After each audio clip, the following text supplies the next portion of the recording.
Hello everybody and welcome to the stream. It's lovely to have you all here today. I hope you've all had a good morning so far. Today we're going to be reading some of my Nijisanji Creepypasta Urban Legend mock-up weird things. I didn't really know what to call these because it started off as being like Nijisanji Urban Legends, but while I was writing them I realized that most of them, while being shitposts and while being silly, are also very much like the starts to creepypastas. So essentially, we're in creepy mode for today. It's a little early on look into October. In October, they're going to be much more horror-filled and not end with a bunch of comedy and jokes. But yeah, for today, we're just going to be doing some story time, reading some stories, having some fun. So I hope you're ready for narrator Fulgur Ovid. And good morning, everybody. How are you all doing? You looking forward to it? We're going to read 4 of my own. 3 of them are pretty short. Will probably only take like 5 to 10 minutes. The final one will probably take like 20 that amount. Because as usual, I put far too much of myself into that one. You can probably tell which one it is if you were there for the writing stream, and the which one that I flooded with information was like, oh, this is writing itself. Meh. 10 minutes short. No, actual 10 minutes. Like between 5 to 10 minutes. They're not very long. It won't take too long. But then I'm also going to be reading ones that fans have written. So yeah, we've got that loaded up. We had a hashtag Nijipasta that's been up for the last several weeks. We're going to be reading that as well. Got a lot of things to do. Oh, and thank you immediately, Arena, for the 5 gifted subs. That's so sweet of you. Gifted memberships. Welcome to the membership, everybody who just got shoved in the pile, and welcome everybody who's just joining. Looking forward to the stories? Okay, we're going to dive into this then. We shall waste no more time. Yes, we shall. I'm going to take a drink of water. Then we're going to dive into this, god damn it. That's what we're going to do.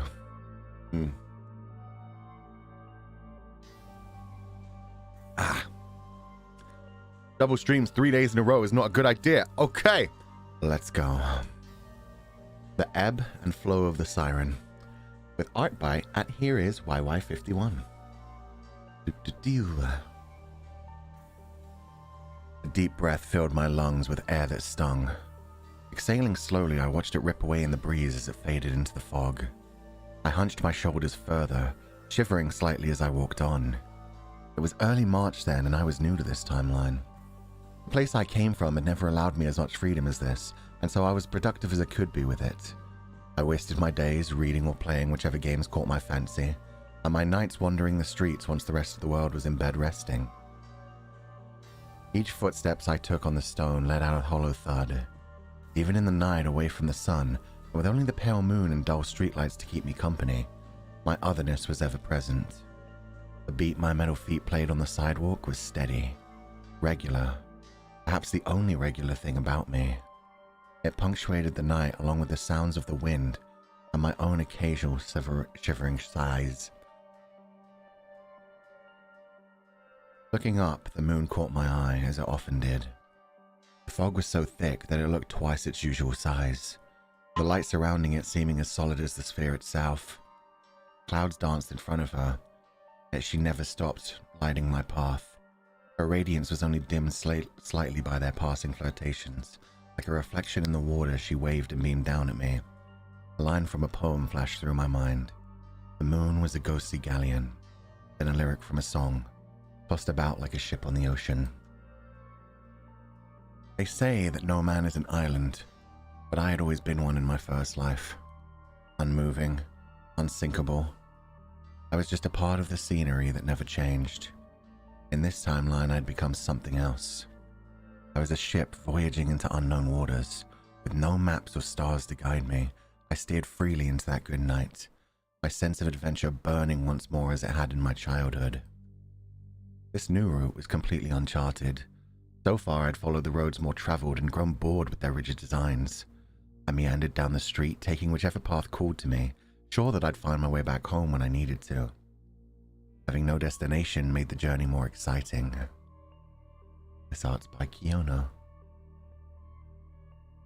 I went for the roads that had more grass sticking out of them, more weeds growing between the cracks of pavement, more life and age that hadn't been ripped out and covered up.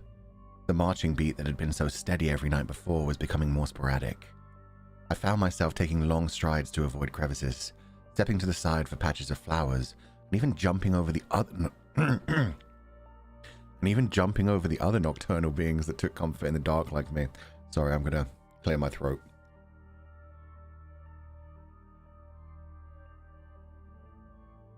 Wow, what a day to be reading. It's sad to say, but this may have been the most freedom I ever had in my life. Even as a child, I was only free to be myself behind closed doors. Now here I was, skipping through the town without a care in the world. I may have felt some embarrassment if another person had caught me grinning like an idiot as I hopped over the grass, but that didn't stop me from enjoying it in this sole moment. That's when I heard it for the first time.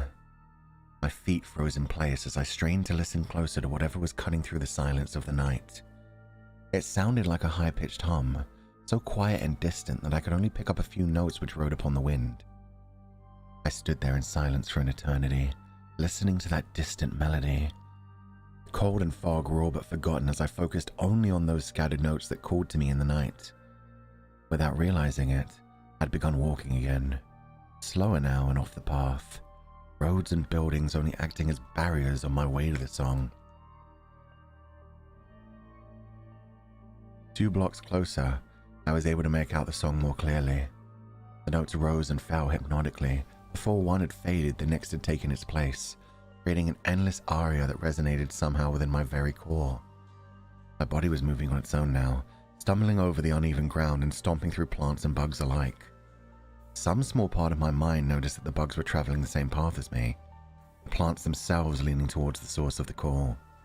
Even the wind was at my back now, pushing me forward as it too rushed ahead. At some point, I stopped hearing my footsteps. I felt the burning in my lungs as they filled with chilly air more frequently. I was panting now as I jogged through the streets, but all that filled my ears was the sound of that song. It seemed to come from all directions at once. Every time my feet contacted the ground, I felt the vibrations coming from the earth itself. Turning one final corner, I froze in place as the air itself seemed to embrace me. The frenzy summons had ended, leaving me standing still and staring at an old stone building that must have once been a church. I felt at peace now. The song welcomed me, congratulating me for making it this far. All around me, the other creatures seemed to agree, each finding some empty spot to lay down and listen. Only I felt compelled to move on, careful now to avoid the others as I followed a curved dirt path that took me to the stone steps of the church. That one's beautiful. I made my way to the colossal wooden doors, placing a metal hand gently on their surface. The entire building and the ground itself were conducting the notes of the song, a singular voice becoming an orchestra of music. Some small part of my mind warned me against going any further. The sights I'd seen along the way should have given me more pause, yet the song seemed to dull my inhibitions like alcohol. All thoughts of stopping at this point left my mind as another note began, spurring me forward in spite of the wooden barrier.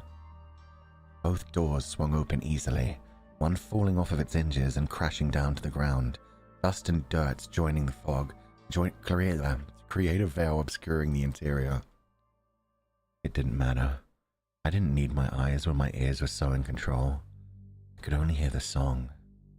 Stepping over the wooden door, it splintered and cracked at my feet. Those sounds blended into the melody, percussion for the beat. I lumbered over dilapidated wood that once would have been pews and scattered remains of Bible pages that had all decayed into the stone below. At the center of the church, I could only look up, that ethereal melody drawing my vision skyward. One large beam of light painted the church in pale white, a collapsed portion of the roof letting the moon shine through. Even her radiance was but a spotlight, illuminating whatever creature it was that had all life drawn into their orbit. Dust in the room was drawn in the same direction as my eyes. It circled and fled from the creature above with a steady rhythm, catching the radiance of the moon and becoming a shining bubble that blinded me for a moment. I dared not look away, letting my eyes instead adjust, as that bubble burst before I could see what it was that had dragged me so intensely through the night. A flash of purple caught my eye first, violet feathers twitching as if conducting the song, then a pale blue at the tips of her plumage. The opalescent shine of her hair was the sun itself, burning brighter than the moonlight possibly could. The beating of her pale wings cleared more of the dust as she swung around, the final note of her song fading into silence of the night. She looked down at me, amaranthine eyes bearing into my soul as I stared back in awe. My racing heart beated in my chest, demanding to hear more of that song and be calmed once again to rest. I was just about to beg her to continue when the songbird opened her mouth and I fell silent, desperate to hear her once more. That's all. Oh, it's by Kyosana. Fucking bitch. What are you looking at? She called. You broke that fucking door. What is wrong with you? This church has the best acoustic for miles. Where am I going to do my vocal warm-ups now? I stared back at her with a deadpan expression on my face, my night ruined and my disappointment immeasurable. She pulled back the hood of her cloak, her cheeks puffed up in rage while she descended from the air, finally letting the dust settle on the ground along with my mood. Suffice to say, I spent the rest of my night attaching the door to the church as Enna Alouette screeched from above about her life sucked, but even without people like me making it worse. Somewhere along the way, I joined in on the chorus, echoing her hate for other people and ourselves.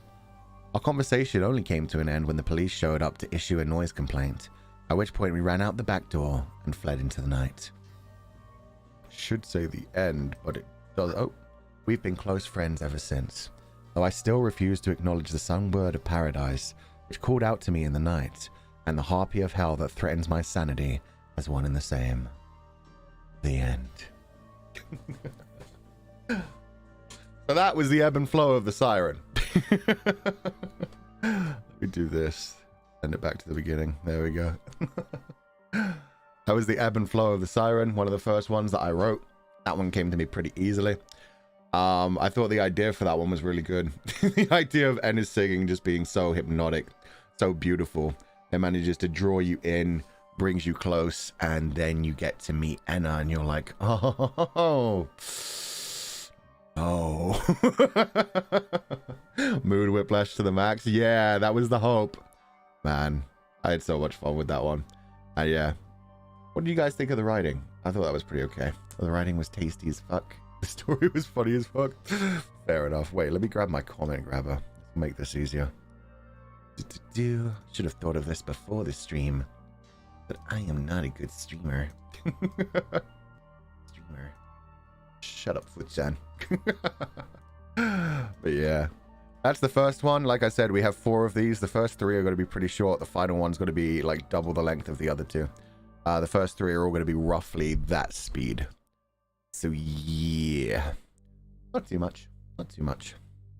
I actually laughed out loud. That was great. Oh, I'm glad to hear it. Like I said, had a lot of fun with that one. I feel like Enna would have liked that one if she had heard it. Hopefully she'll get to hear it later. And that was one of the ones that got quite a bit of fan art. In fact, one of the people whose fan arts I used, let me go back to one of their images. It takes a while to get through these. Kyoto on Twitter just actually finished this little animated version of it on their Twitter account. So they've done a full version, which I retweeted this morning, which has a lot more art and continues not just to the bits in the street, but also to where I met Enna. Enna! God damn it. But yeah, so it's really nice if you want to go check that out. There's even more art that I unfortunately didn't have time to end because it add to the stream because it only released like 2 hours ago. Being lulled to sleep, and then the Enna impression made me laugh so much. Good. You don't get to sleep. It was a great video. It was. They did a really good job on it. I was so happy. Building drawing is so fucking amazing. It is. I'm pretty sure the building was done with AI rather than actually drawn, but I don't know for sure. I think it said that was the plan, that Mid-Journey had done the backgrounds. The atmosphere was so beautiful before the twist, making the ending more funny. Exactly. That's the general idea. The songbird of paradise, and then Enna Alouette, who's just so done with life. Not Anne. I know, I was too used to yesterday. Yesterday I was just stuck in Anne mode. You guys should really be lucky that I just didn't come out here and start doing my creepy laughing and weird, like, occasional Hannibal Lecter impression. I wonder what nocturnal creatures you hopped over to get to Enna and whether they were actual danger. Not really. I was thinking it would be mainly like house cats, lizards, bugs. Nothing too big. Because I imagine this was set in a city, although I didn't describe any of that particularly well. In these first few, I kept everything like a lot left to the imagination. Alan gave me nightmares. Good, he was supposed to. I was actually supposed to start that off being like really cool and calming, and then like slowly reveal the cannibalistic tendencies. But then, as often happens, I was told that I had to do an introduction at last second. I hadn't written anything out, so that was completely ad-libbed, and so it was like, cannibal jokes. Where can I put in a cannibal joke? And I got super cannibally. And then as soon as I did like the evil laugh and like the kind of like Hannibal Lecter, hello Clarice, serve him with a nice Bacanti wine kind of impression, and people freaked out about it, I was like, oh, okay, people hate this. This is what I'm going for the whole way through. It was a good time. God damn it. We could tell you enjoyed yourself. Thank you. I had a lot of fun. With that said, I think we're ready to move on to the second one. It's nice chatting to you guys, but I don't want people to be leaving. I don't want people to be left hanging too long between these. Let me remove these. I'm gonna have to change everything. Get rid of all of those. And we will add this one. And let's hope this works. Ah, it does. Brilliant. Okay. Now we're going to do The Ocean's Judgment. This one is starting off with art by Bung Bung Wheeler. I mainly focused on writing the ones that had the most fan art already. The one that I didn't get any fan art for was the one that I had already written on stream, which was a problem. But yeah, other than that, I mainly went for the ones that had the most fan art, other than one which I just couldn't write. I didn't have time to do. But yeah, I think this is just a beautiful piece of artwork. The way everything catches the light in the water is so good. It looks so dramatic. It looks so horror-filled. I feel like I could reuse this and do like an actual horror story when it comes to Finana. Something like her being a proper siren and drawing you out to the water to drown you. Haunting? Exactly. There's such a good color scheme for that. Even though she's a tropical fish, putting her in like a murky lake, oof, terrifying. Okay, 1 second, I'll drink some water again.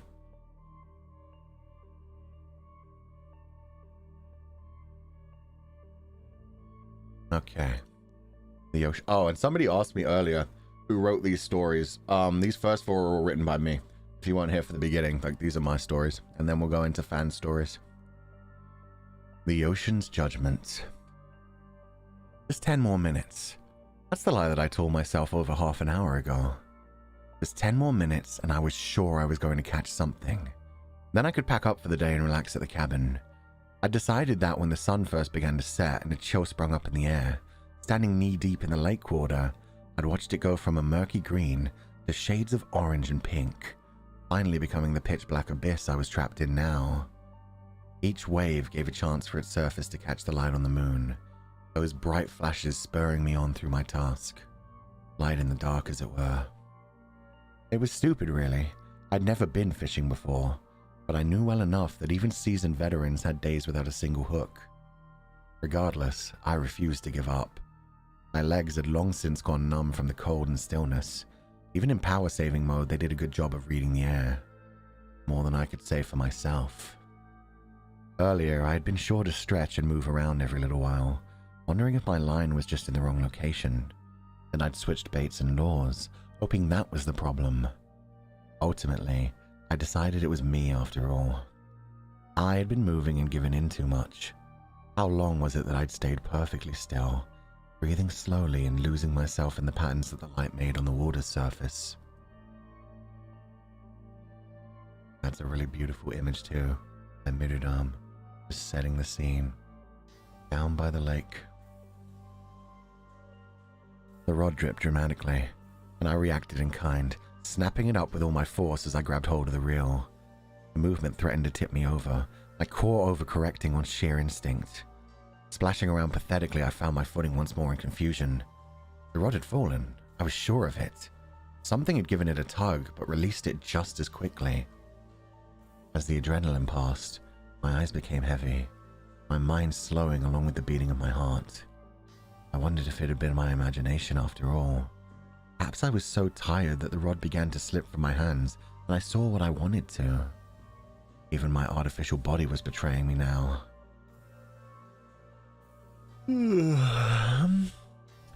Slow, drawn-out yawn filled the night air with the first sound to break the rhythm of the waves in ages. I hadn't realized just how tired I was. With that small bit of excitement, my body was making it all too clear. The 10 minutes had long since passed, and it was time to sleep. I took one long last look around the lake, examining the few features I could still see. The moon and stars dotted the sky with a peculiar beauty. I'd never seen them so clearly, never been so far away from city lights that I could actually see the different shades of night. In a city, the artificial light from below burned brighter than the natural light from above, dyeing the entire sky into a dark red haze. Out in nature, the calming shades of sapphire and amethyst seemed to glow, iridescent as ever, unspoiled by human interference. Below that, a tree line of evergreens surrounded me and the lake. Their canopy danced and waved in the darkness, singing their own gentle song in the breeze. I took another deep breath, inhaling all the smells of the earth, water, and pine, a smile appearing on my face as I stretched and clicked my neck. I began reeling in the line, watching the float wobble its way lazily towards me. It had been a long day, and I was ready to head back to the cabin and watch clips of all the streams I'd missed. I'd only been in Nijisanji for 2 months and was still desperate to keep up with everything, even when I only took 2 days off to go hiking and fishing. In the morning, I would pack up my gear and make the hike back to town. The midweek break had been just the relaxation that I needed, even if it had ended fishless. No fishes? Azukashi. I was smiling stupidly at my own joke, really just a dumb thought without humor more than anything, that brought a wry smile to my lips when my movements were interrupted by the reel jamming. I paused for a second, staring out into the waves where the line was swallowed into the inky depths below. Had it been caught on some rock or plant the entire time I stayed perfectly still? That would be just my luck. My own stubbornness had kept me out here freezing in the night air while my lure and hook were caught just as uselessly on something beneath the waves. This is fine, I told myself as I loosened the line slightly before dragging the entire rod backwards with my full body weight. It was tough, but whatever the line was caught on was moving with me. I buried my metal feet in the earth below, twisting my body hard with each labored step I took. I'd be lying if I said I didn't start grunting, swearing quietly under my breath as my metal feet dug into the soft mud of the lake and tore up clouds of dirt with each pull. Whatever I was pulling was heavy. Power saving or not, I was much stronger than the average man, and even my expensive fishing rod was coming to its limit, the spool hissing in exhaustion with each step. Suddenly I stopped moving, midway through a step, but unable to drag the obstacle any further. I tried to force it once more in vain before taking a deep breath and repeating the trick from before. I loosened the line, shaking the rod around slightly in hopes of releasing whatever the hook had caught on. The float in the water waved and wobbled as it approached me, seemingly free to move at its own leisure. Had it already slipped off of whatever it was caught on? Another sound penetrated the calming tones of the waves, seemingly coming from the depths themselves. It caused me to jump slightly, a high pitch feeling unnaturally clear in the water. Suddenly, the rod almost shot out of my hands, my reaction speed just managing to catch it in time. Even with my best footing, I was dragged back even further into the water than I had started, now feeling the frigid waves soak up to my hip. My feet dug into the mud below, my left heel finding purchase on a rock as I struggled to pull back against whatever monster had turned me into the prey. I lowered my body even more, struggling against the pull as the rod in my hand groaned and creaked, threatening to break at any second. Much as I should have been worried about my own safety, my thoughts at this moment were all focused on the very expensive rod I had bought on a whim. It was rare for me to buy any non-essentials at that point, and I had been justifying the purchase all week in my mind with dreams of catching dozens of fish in the 2 days I was out here, and coming back at least once a month. Even as my shoulders and thighs reached their breaking point, It was the winding of the rod that worried me the most. Couldn't let it be ripped out into the lake and lost to the depths, so I struggled, gritting my teeth and sinking up to my chest in the water as I leaned back and put all my strength against the rock holding me steady. Whatever was pulling me stopped for a moment, and I twisted the reel fast, trying to get the line back in as far as possible. "Nice side bussy," the voice that I now recognized teased back at me. I opened my mouth to respond, but was cut off as once again the line was pulled taut and I was ripped off of my feet. I crashed forward into the water, my whole body submerged as the creature from the deep dragged me further from the shore. Even then, I refused to let go of the rod, still reeling in the line, pulling myself closer to whatever was fishing for me. Briny water spilled into my nostrils as I was ripped through the water, and finally the line began pulling me down beneath the surface rather than across. Sinking fast, I finally gave up, letting the fish steal my rod away, which I'd just bought with my first paycheck. I surfaced instantly, coughing and spluttering out the brackish water that brought tears to my eyes.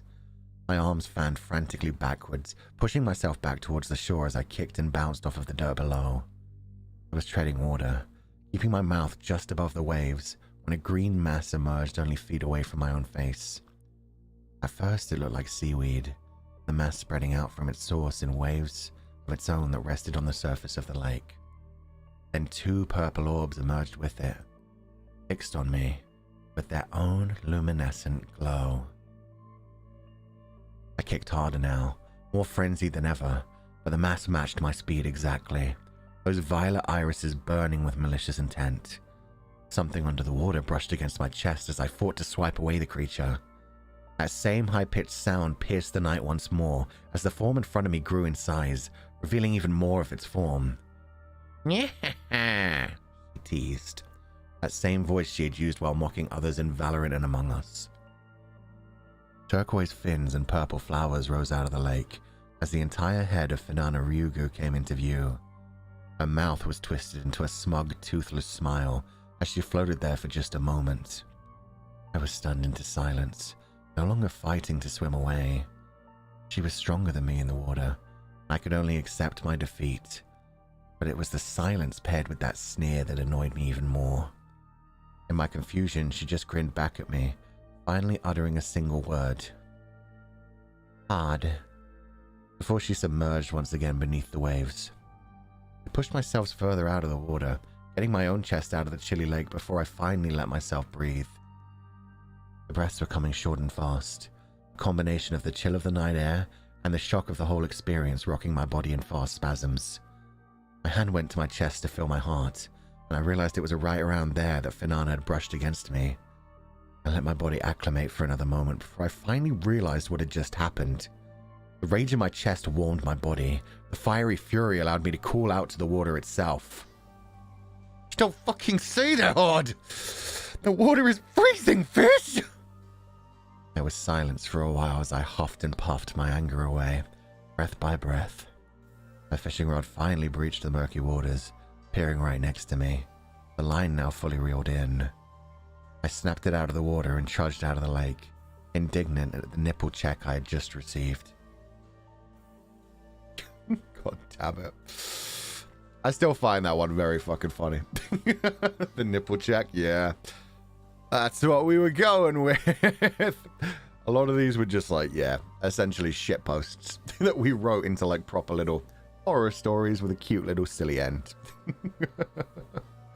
What the fuck? Exactly, Moth Meadows. What the fuck? Hard. I can't do a Finana impression either.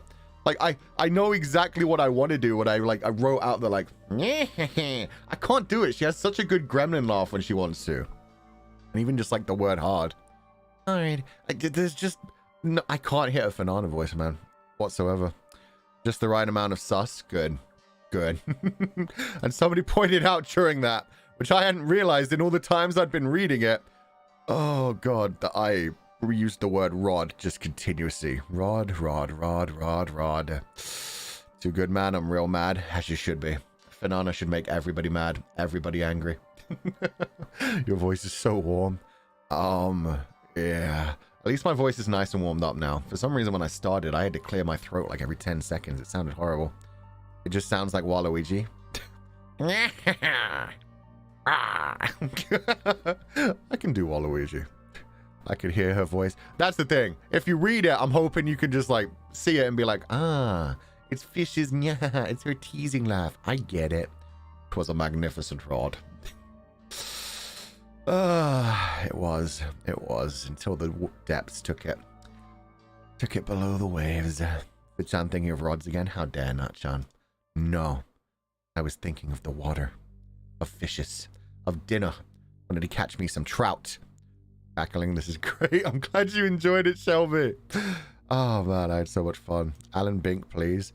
I am allowed to go into Alan Bink whenever I want to. It's my favorite character now. How did you not realize? Wrote from the heart, I see. I'm not even talking about the fact that, like, the word rod sounds dirty. I'm talking about the fact that I just used the word rod too much. It sounds stupid when I read it back. Like, yeah, somebody pointed that out while I was midway through the story, and then I just couldn't unhear it. It's one of those things, like when somebody points something out to you and you're just like, oh, now I can't unhear it the rest of the way through the story. I didn't ever use a different fucking word for rod. I talked about the different parts of a fishing rod, but mostly it was just, not Alan. Why not? We love Alan. Please don't. Alan Bink, oh, please. I love our cannibal friend. He's a good boy. Maybe I'll write a story about him for October. We're going to be doing like a proper horror creepypasta one of these next month. We love Alan. Thank you. Alter ego? Who says he's the alter ego? Maybe I'm the alter ego. He's a man who can't be named. No, he's a good boy. It'd be fun to write a story about him. Maybe I'll have Nijisanji members slowly going missing. The return of Alan. Exactly. Don't know what I'd call that one, but yeah, it'd just be all about me eating other Nijisanji members. Pairing them in different ways. Finana's a fish, so she'd go well with a nice white wine. What else do we have? We have birds in the form of Anna Alouette and Petra, the forbidden bird meat. Oh god, we could have a lot of fun with that. Can't wait for the spookies. Yeah, it's going to be a lot more spooky next time. The next one that I've got coming up is a bit more spooky than the first two, and it has like a proper creepypasta kind of ending. So I'm looking forward to doing that one. That one feels the most like a creepypasta out of all of these. The other two feel like a shitpost, and the final one is more like a cute story with some darkness. But yeah, the next one should be really good for this kind of atmosphere. Dang, it works. I know, right? We've got so many animals in Nijisanji we can eat nowadays. Does it even count as cannibalism? Dragon steak? Does dragon steak cook itself? I almost feel like it would. I almost feel like if you got the right section of meat, it would already be pre-cooked inside. Interesting ideas. So ready for spooky month? Me too. Oh, and no spoilers. I just talked to someone about the collab I was talking about ages ago. I finally know. You made a fanfic for the ending, guys? Wait. What do you mean a fanfic for the ending? These are all technically fanfics. These are all fanfics. Every single one of them. Auto cooks, exactly. Chan asking the right questions. I mean, I've read like Dungeon Meshi. I've watched some certain anime that go into like Monster Girls in depth. So yeah, I feel like you could argue a lot of different kind of things that would be interesting. Niji Buffet, hell yeah. Niji Zoo. Oh, I missed it. Niji Zoo. Niji Restaurant. Niji Meshi. Niji Meshi would be fun. Come on, Fulgur Holland, tell us everything. Never, AJ Wolf. Instead, we're going to move on to the next story. The next story is about the same length as these two, and then we have the final one, and then we'll go into some fan-submitted ones. Okay. We hide this. We remove. Sorry this takes so long. I also realized while doing this, and this is another one of those things where you just like, you realize something once you've already gotten into the project, and it's like, that would have been a great idea. What I should have done, if I was intelligent, was had it so that the background of each image was a very pale version, like a very barely there version of the last image used. So that way you always had like an image on the screen, even if it was barely there.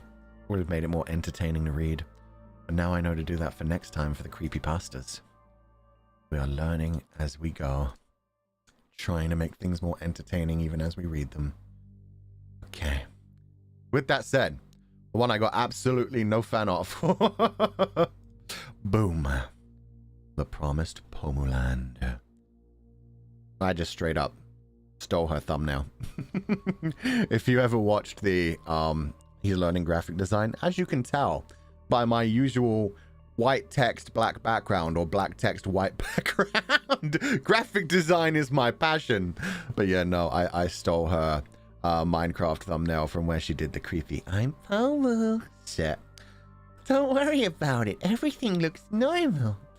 Omu had a fun stream that day. Okay. More water. I'm ready to go. The promised Pomuland. I leaned back in my chair and stretched, a long yawn escaping from between my lips. While the chair squeaked audibly, it was my lower back that screamed silently. I'd been sitting at the desk for 3 hours now without any movement. The sides of my hips were numb, and the time was already weighing heavily on my eyelids. There was a low hum permeating my senses. The computer to my side was stressed to its limits. The softly glowing lights inside its case painted the room in ever-changing shades of red, blue, and green. It had already spent the evening alongside me, both of us lost in a world of blocks. Now, as I stare into the screen, I'm met with nothing but darkness and an inventory filled with dirt. It was my first time playing Shovel Forge, and I'd made the most basic of mistakes. Gifted with an iron pickaxe, I decided to head straight down beneath the earth, sure that I'd be able to find my way back to the surface. It's a child's game. How hard could it be? How much time had passed since that pickaxe had broken? It left me buried alive, food slowly draining as I pounded endlessly on the soil with my bare fists. Another sound harmonized with the groan of the computer. My real stomach begged me to find some food made of more than pixels and blocks. Ignoring it, I leant forward once more and returned to the darkness. The task was all-consuming. Each block of dirt I removed felt the same as the last. Everyone else had already left the game, their own progress measured in houses and diamonds. Meanwhile, I stubbornly refused to log off. Either I would reach the surface or run out of food and respawn at the top. No matter the case, it would finally bring an end to my Sisyphean task. A spark appeared in the abyss. Small at first. A tiny grey block in the black that consumed me. It was moving from side to side, like a firefly without purpose, bobbing and weaving freely. In silence, I studied this light, its glow growing inside with each pair of blocks I managed to dig through. At first, it was just a pixel, but now it had become the size of a block. Finally removed from the monotony of darkness, I focused my efforts on finding that light. Soon, I was able to make out the rough shape of letters. With just a few more steps, I would discover who my guiding light was. A sound pulled me out of my trance, and the flashing of my heart alerted me to the damage I was now suffering from starvation. Click. Click. My time was running out. That soft sound counting down my ever-draining hearts. I'd only looked away for a moment, but when my eyes were drawn back to the letters above, I was able to read them clearly. Omu. I thought that everyone had logged off, but here was the fairy just as deep underground as me. We hadn't interacted much yet, but I knew she wouldn't mind me asking for some help in the game. The only problem was that I didn't actually know how to type in Shovel Forge. Cursing, I minimized the game and quickly making a call. One more click rang out. Another half-heart lost to hunger before the dial tone fell silent. I waited there for a moment, scared to speak at first, until another click spurred me forward. Omu? Are you in Shovel Forge right now? I asked, bringing the game back to full screen. There was no response at first. Had I left my microphone muted? I pressed Alt and Tab to minimize the game, but once more was left staring at my draining hearts. Had it crashed? Now of all times when I finally saw an end to my suffering? Sighing, I resigned myself to my fate. Another click brings me closer to the inevitable demise. A flash of light almost blinded me. The monitor suddenly burned like a beacon.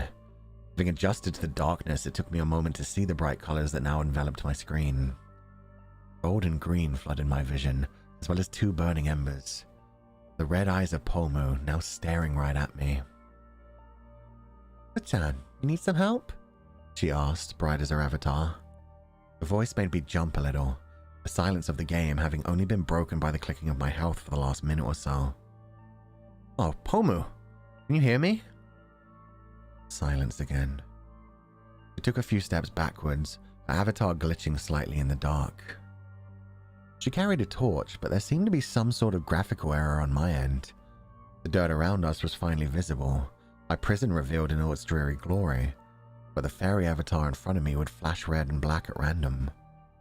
The dull groan of my PC from earlier may have been a warning that it too was at its limit. I tore my eyes from my savior to look at my CPU. I'd never encountered a crash like this before. The whole case had gone dark, fans still spinning and components still humming, but the RGB that normally lit the insides had faded. Might be time to unplug, I conceded, finally giving up on the game. My help comes at a price. Pomu's eyes were all that I saw when I returned to the PC screen. 2 crimson dots burned into me, the only color on the otherwise pale screen. I tried to take a step back, but found my character could no longer move. I'm sure if you can hear me, but my game seems to be glitching. Testing the mouse, I found that I couldn't even look around anymore. Pomu took a few steps back, crouching slightly and staring at me from the side. The flashes of red were coming more often now. "Okay, I'll help you out, but if I do, you're gonna have to play with me," she said. Even the audio was beginning to glitch now. Pomu's voice sounded staticky and distant. It was distorted like a radio, losing signal. A green leaf flew out of her, landing just off the ground and floating in the darkness. "Eat it, and let's get out of here." What if I could? In frustration, I slammed my hand down on the keyboard and saw the world actually move again. After straightening up, I tested the mouse and found that I could look around too. I spun in a circle, returning to see Pomu was now permanently scarlet, her once red eyes now black and fixed on me. Whatever this glitch was, it was getting worse. I needed to eat some food and get to the surface so I could restart ASAP. I walked forward, the leaf disappearing inside my avatar. I opened the inventory, clicked through the dirt blocks, and brought them into my hand. It was an odd object, the name of which appeared on my screen as just broken characters. Among all the issues plaguing my game today, this was the least of my worries. Pomu approached me slowly, looking up and down between the leaf and me. I right-clicked the leaf, a loud squelching sound playing instead of the usual munch. It was like biting into a fruit oozing with thick liquid, and it got louder with each slurp. I tore my headset off due to the sheer volume, but still heard the repulsive noise all around me. All at once I felt a tingling in my extremities like pins and needles. Rolling back in my chair, I tried to stand, but ended up falling forward on my desk, forearms crashing hard into the keyboard. All of my body was on fire now as I struggled to hold back tears. In my blurring vision, I saw my fingers fuse together, becoming one solid mass. I didn't feel them closing, but watched in horror as the separation between them faded to a simple black line that looked drawn on. Then they curled, joints snapping, fists contracting into perfect cubes. The metal of my arms cracked, almost shattering as my whole body morphed. The flesh of my torso pulled taut, bones and organs painfully distended as they settled into their new form. Screaming, I tried to look down, only to find that I no longer had a neck. My head rotated stiffly, taking in what I had become. As I rotated my arms, I felt them bend at the shoulders, one solid mass moving in tandem. My already stiff hips snapped up, each of my legs forming one solid structure. My ankles had swollen to the size of my feet and now became one flat surface that met the ground like a hoof. Looking forward once more, I saw the form of Pomu return to her usual green and white. The world of Shovelforge expanded in my vision, drawing me forward as my arms pushed off the desk and I stood straight up. She approached me, that blank expression creeping closer in the firelight. Desperately, I struggled to scream once more, but felt no movement. My lips had already disappeared from my face. I couldn't even blink my eyes, forced to stand there in silence as Pomu walked around me once before staring into them. My consciousness began to fade, the panic replaced with a desire to mine and craft for as long as I could. "Are you ready to play?" she asked. I fought to twist my head from side to side, to express the terror and torment that I was experiencing. In the end, only one sound came from my solid form. "I'm Pomu." I woke up the next morning, screaming as I shot out of bed. It took me a full minute gasping for air in the corner of the room before I finally came to my senses and grabbed at different parts of my body. They were all there. Fingers, hands, neck, joints. I worked my way through each body part, confirming that they could move and touching them one by one. A pained chuckle gargled out of my throat. When had I gone to bed? It felt like I hadn't eaten or drunk anything in days. I wiped the drenched hair out of my face, braced myself on the wall for support. I'd never had a dream affect me so viscerally. Everything hurt like I'd run a marathon right before bed. Now that I calmed down, I felt the exhaustion hit me. Breakfast would be good. Then maybe back to bed. I made it halfway out of the room before I heard an unusual sound. Look, look. It was coming from the closet I streamed games out of. I pushed open the door and saw Shovel Forge taking up a full screen. I went to grab the mouse, but froze with my arm outstretched, realizing the game was somehow playing itself. My first-person perspective was mining blocks and building some sort of building on the land he flattened. That's terrible writing. Then my eyes were drawn to the bottom left corner of the screen, watching the text box continuously flood with words that were never sent to the server. He was begging for it to stop, screaming for help, asking for an end to the game, crying out in anguish without being able to send the message. I stared in disbelief for several moments as the text box continued to fill endlessly with vivid descriptions of the agony I had experienced in my dream. I ripped the power cord out of the back of the CPU, barely preventing myself from collapsing there and then. I uninstalled Shovel Forge the next day when I finally had the courage to turn my PC back on. I'll never again touch that game. I still feel shivers whenever I see a screenshot or clip of others playing it. None of that has stopped the other Nijisanji members from complimenting me on all the structures I've built on the server. They always say, "It's like you never rest." I just laugh it off and change the subject. But I think they're right. I don't think they'll ever find a way out of the game. The end. So that one felt more like a creepypasta to me. That one had like a good wrapped up ending. And while reading through that, there was so many moments that I was like, what the fuck? Building a building. God, how stressed was I to finish that story and didn't reread it apparently. My God, that was freaky. Yeah, I quite like that one. So that's what it is, huh? Yeah. Pretty sure that's how she got Sunny too. I'm pretty sure that's why whenever anybody logs on, Sunny's on Minecraft. I'm playing Shovel Forge. Oh no. Good luck to you. Hope you don't get lost in there forever. Don't eat the Pomu leaf. Don't trust Pomu. Reminds me of Pony Island. You know what? Fair. Pretty similar. It's creepy but good. I'm glad you enjoyed it. I enjoyed that one. Considering that was the first one I wrote. Really painfully slowly on stream. Oh god. Story's not even scary, but Fulgur's narrating is the one making it scary. Are you sure? Are you sure it's not scary to be transformed into a Minecraft character, to see your body like fused into one solid block? Be sucked into the game? Ugh. Maybe I just didn't write it well enough. Honestly, so impressive. I'm glad you enjoyed it. That's why Fuchan doesn't play Minecraft? Exactly. I've seen so many people lose themselves to it. Animorphing into Shovel Forge, hell yeah. Oh, the descriptions. I was just trying to eat my dinner. Oh, at least it's mostly metal. There's only like one part that describes like organs moving around. The rest of it's just like, hey, it's metal like creaking and cracking. So what you want to do is kill it with fire and then get holy water to put it out. That sounds like a good plan to me. That may save the thing. And artists, do your thing. They can do what they want to. They can draw what they want to. This one was fine even without fan art. It was very visceral in the writing anyway. I'm gonna have nightmares out of this. Oh no. At least it's not a writer's block. Wow. Wait until we get to the next story. The final story of my own. Let's... Writer's block is painful. Although I didn't have writer's block while writing this one. I've got to explain that at the end of the next one. Oh my god. The next one's got to be quite long.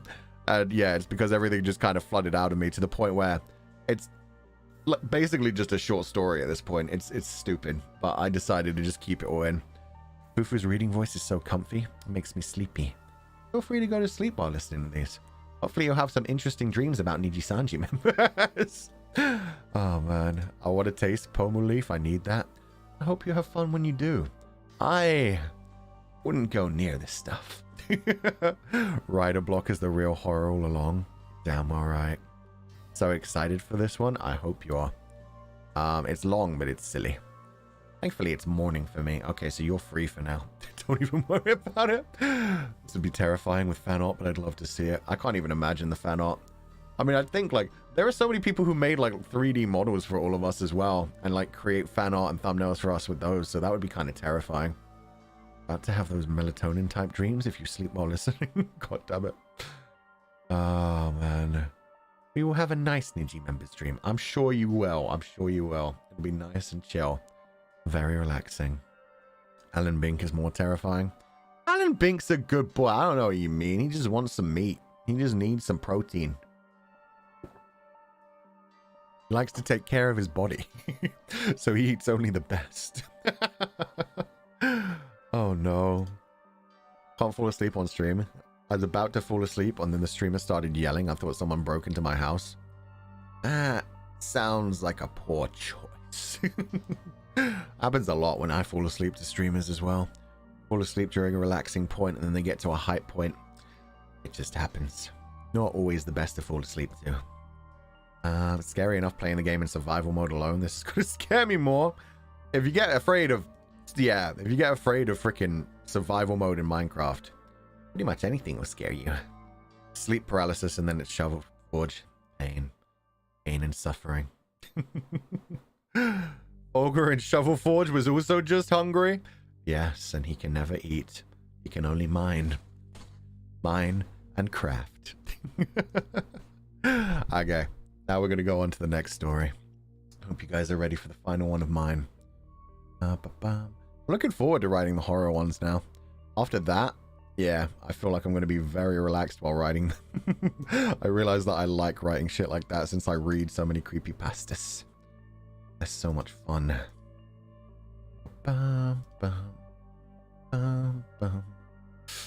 God, this final one's so long. But at least it has a lot of art too.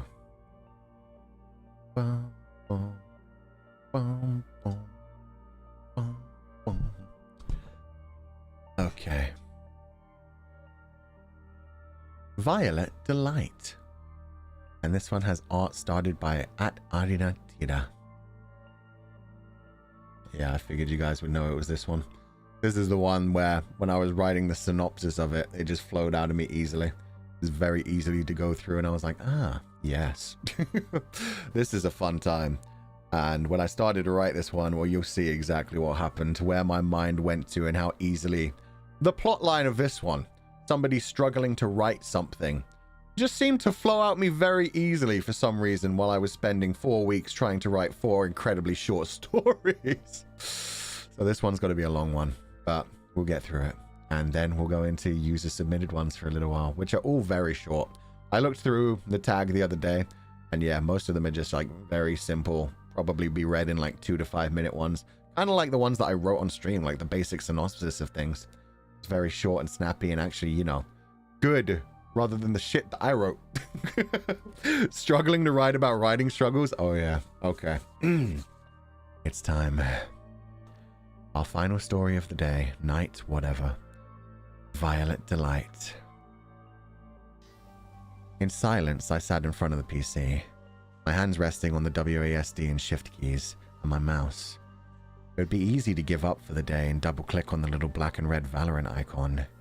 My body clearly wanted to move on and suck at something else, but I just couldn't do it.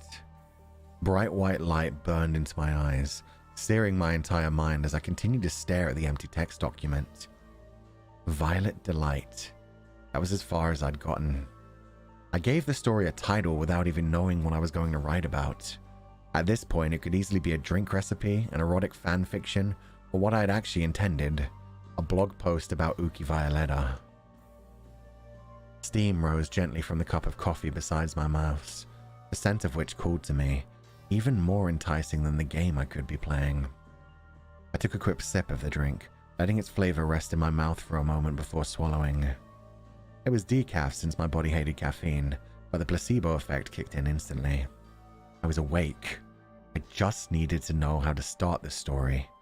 That ever-evasive first line, which was always so tantalizingly close, yet never easy to grasp. It was the same feeling as knowing the feeling you want to express, but not having the word, even though it was on the tip of your tongue. The beginning of a story mattered so much.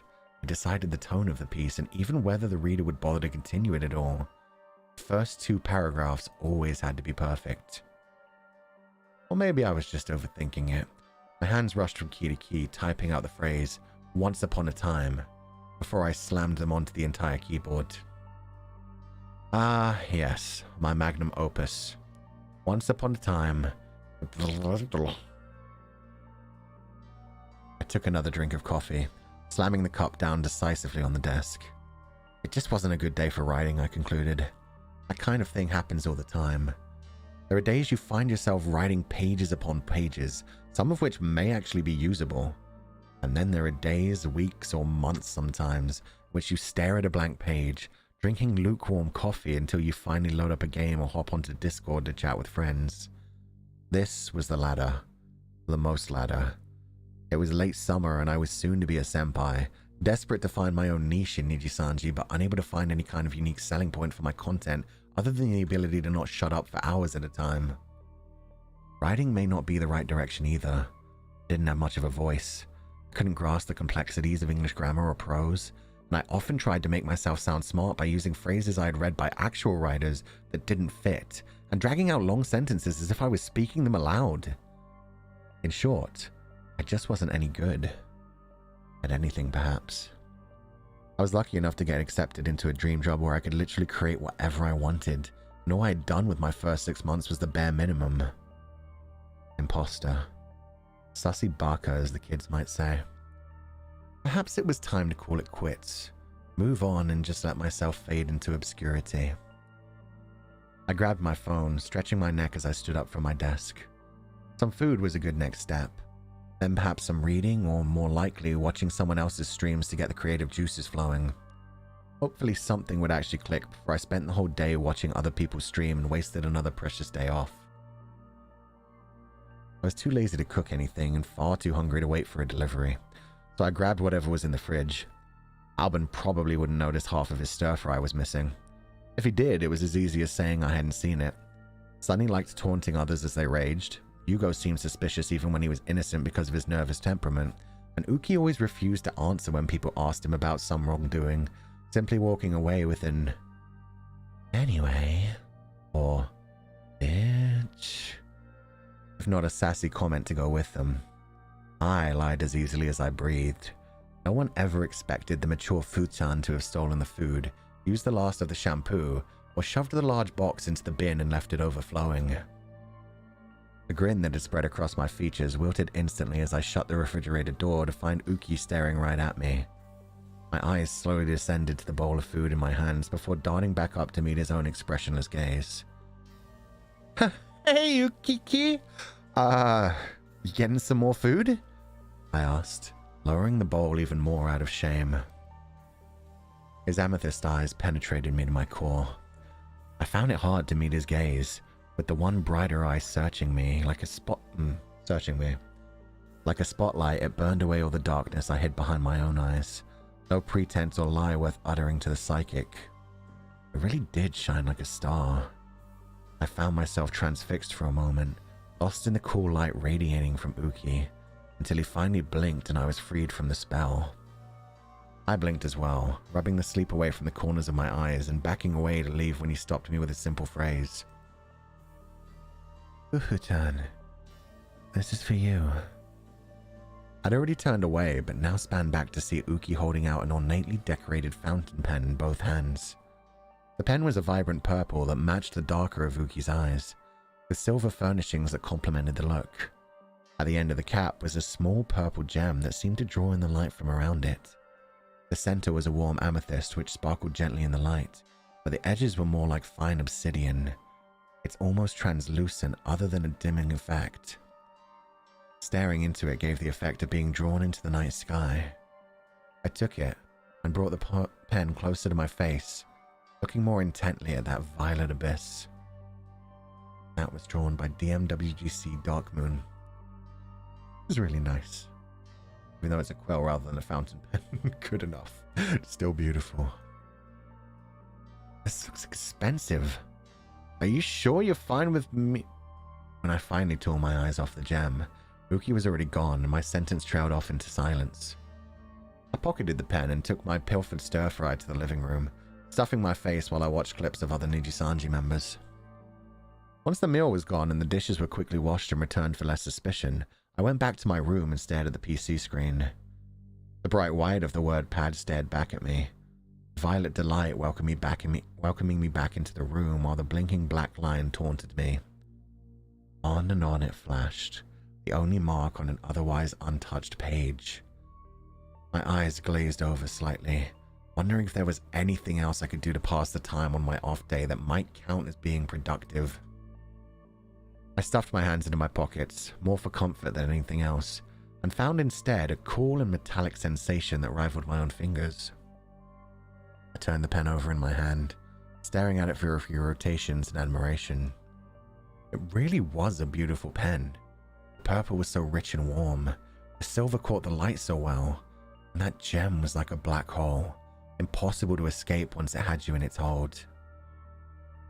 I didn't think that anything would be different writing the old-fashioned way. If anything, I resisted the idea, even as I pulled out an old notebook and moved my keyboard aside to open it up on the desk.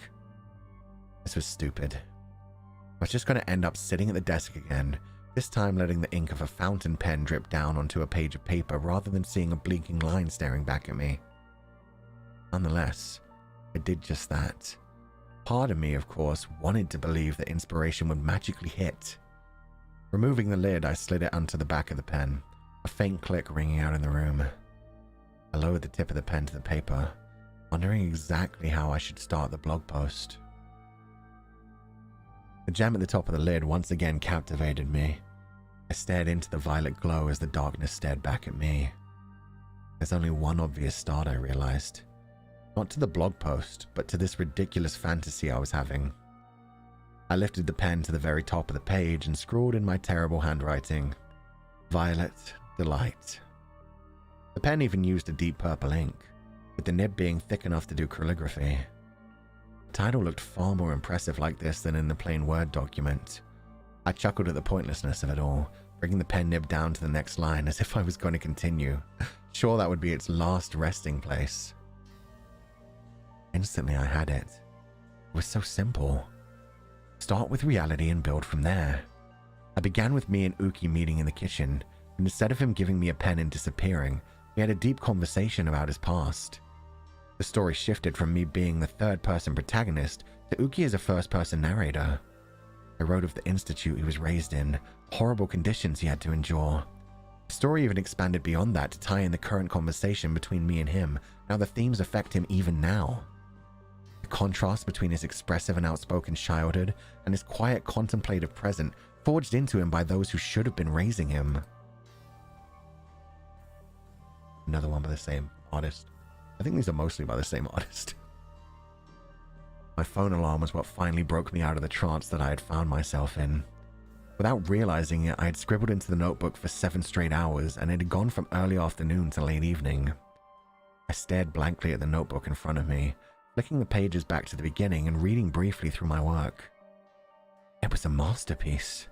Everything flowed so smoothly. Even as I read the beginning, I could feel how the story, and this would be a story, no blog post could do this justice, would end. I returned the cap to the pen and rested it down on top of the open notebook. Relief washed over me. The type of relief I hadn't felt in months. I'd finally done a decent day's work. But once I hadn't spent my day off responding to short work messages and then falling asleep on the sofa while watching videos. A weight had lifted, and that left me feeling like I was floating above all that had held me down before. It hurt to get up at that point. My arse was sore, my shoulders were stiff, and my eyes were tired. I took my time to stretch, flexing my weary fleshy parts as well as the metal ones. After closing the book, I decided to skip dinner and head straight to bed. I had another day off tomorrow, and I intended to capitalize on this newfound inspiration while I still had it. I'd wake up early, write all day, and then transfer the work to the PC when it all stopped flowing so easily. After collapsing into bed, sleep came fast that night. I felt so invigorated and accomplished. I hadn't just given up. Maybe I had a chance to write more in the future and make this something I could actually do in the long run. I didn't have to just be the dead weight of the group. My dreams were filled with joy that night. A feast with the boys in celebration of the hard work. A stream that everybody loved and filled me with pride as a creator. And a couple of other scenarios that I can't put down in writing, lest this become erotic fanfiction. First thing in the morning, I ordered bacon and pancakes from a local diner and did my usual morning routine of work-related activities. Social media rounds and walking dog who was extra passionate about pulling me to every lamppost since I'd forgotten to take him for his third walk the last night. After giving him his breakfast, I collected mine from the porch and sat down in the living room to eat it while watching more of the usual. Uki wandered down to the kitchen, filling a cup with black coffee with a soft, "Morning." Uki, what's with that pen? I don't know what it is about it, but I just did the best writing of my life with it. Everything I wrote yesterday was so good. I basically wrote 2 full chapters about you. The words continued to spill out of me as Uki took several long sips of coffee, barely raising his face above the cup to stare at me between drinks. Just come check it out. You'll see how good it is. I grabbed Uki by his sleeve and dragged him up the stairs to my room while he made some cat-like protests. Obviously, I took liberties with the plot. You know how I love angst, but check this out. Flipping open the book in victory, my eyes flew open to see the first page entirely covered in purple ink. Mouth hanging agape, I stood perfectly still in silence, staring down at the best writing I had ever done, now drowned in a violet sea. It felt like my chest was sinking down into my stomach as my head began to spin with vertigo. I shouldn't have left the pen in the book, I stammered, placing it down on the desk. Surprisingly, none of the ink that covered the page covered the pen itself. I flipped the page forward and found 2 more bright purple blocks staring black at me. It made no sense. The ink dripping onto the first page I understood, but the second and third? Meanwhile, it wasn't on the pen or the desk itself. I flipped through more pages. My heartbeat felt like a marching drum propelling me forward as I ripped through several pages until I finally saw a blank white space. Everything was gone. Not only 7 hours of work, but the best writing I might ever create, which I could only vaguely remember the plot points of. That would be so painful. This artwork is so good. That shade of purple is so vibrant. Damn. His face looks really good there too. After a while, I finally looked up to Uki, who stared back at me, that one eye still bearing into me like a floodlight. I need to get back to work, was all I said. Uki's eyes seemed to lower slightly, but I was already looking past him. Without waiting for him to leave, I collapsed back into the chair and wrote the title at the top of the page again. Violet Delight. I only started to calm down as the words began to flood the page once more. Purple lines danced across the page, transforming them from empty white sheets to art. Another masterpiece of storytelling that was even longer than the last, far surpassing the first 2 chapters, and instead almost doubling that length. It wasn't until it became too hard for me to see that I realized the whole day had passed me by, with the room now shrouded in darkness. I checked my phone, only then feeling the rumbling in my stomach and the ache in the back of my neck. I put the lid on the pen, and made sure to place it in my pocket this time, leaving the notebook open on the page I stopped at. Just to be sure, I even looked back at the beginning and saw the incredible story I'd written. A soft sigh escaped my lips as I left the room, vowing to type up the work as soon as I'd eaten some food. In the living room, Albin was yelling at Sunny for eating his food, while Sunny shrugged and laughed at him for making such a small helping since he knew Sunny would eat it anyway. I couldn't help but laugh, fishing in the fridge for anything to eat while I typed. A wrap, leftover bacon, and steak sauce. It was technically food, and most importantly, one-handed. While I was finishing with the wrap, I caught a flash of purple in the garden. Wondering what was going on, I peeked out the window, leaning close to see past my own reflection and into the darkness. Hugo was laying down on the grass and sat up as Uki approached him. I couldn't hear the words that were said, but saw Uki hand Hugo a microphone that shone with the same light as the pen in my pocket. Hugo hurried into the house, rushing into his room before I could call out to ask what was going on. I took a bite of my terrible meal and looked back out at the garden, seeing nothing but the grass and abandoned dog toys. Uki must have been heading out for the night. He did like eating out at proper restaurants when he could. I tore into another bite of the bacon wrap and felt it tear, sauce dripping down on my shirt at the collar.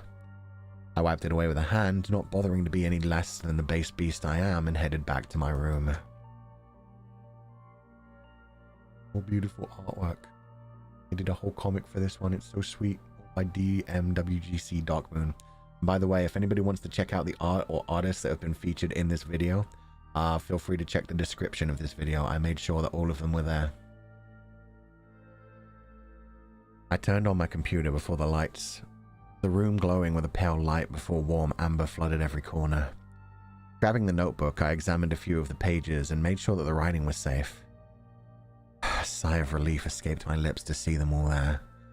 Taking another bite of the wrap and sitting down at my desk, I realized that I was in for a long night. By the time I'd finished typing up the story and walked dog, the sun was almost rising for the next day. I brushed my teeth, slid into bed, and felt like I had barely blinked when Hugo burst into my room and ran right up to my bed. His usual voice was so full of excitement that I wanted to hit him. I pushed him away a few times, but eventually he dragged me out of bed with the promise of food and something that would fuck your world. It turned out it was already the afternoon, and I had slept for a decent amount of time.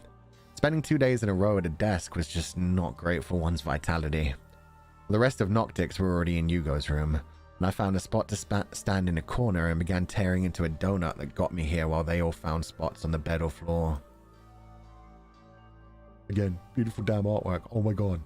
Captured everything so well. I like most of us being in casual clothes. It's so good. Hugo left no further explanations, simply loading up a song on his PC and switching from headphones to speakers. The guitar and drums exploded around the room, the surround sound making it feel like we were at a concert. Tired as I was, I still found myself nodding along to the beat as I devoured the Boston cream in my hand. The beat died down, the music swelling for a moment as it was clear the sound was about to change, and then I dropped my donut, metal hands slamming closed over my ears as a horrific screeching sound overpowered the rest of the music. "Turn it off!" I howled, barely able to hear my own voice. The sound was mercifully cut off a moment later, leaving Hugo looking shocked and embarrassed as he stared at the edited audio file. "Fuck was that?"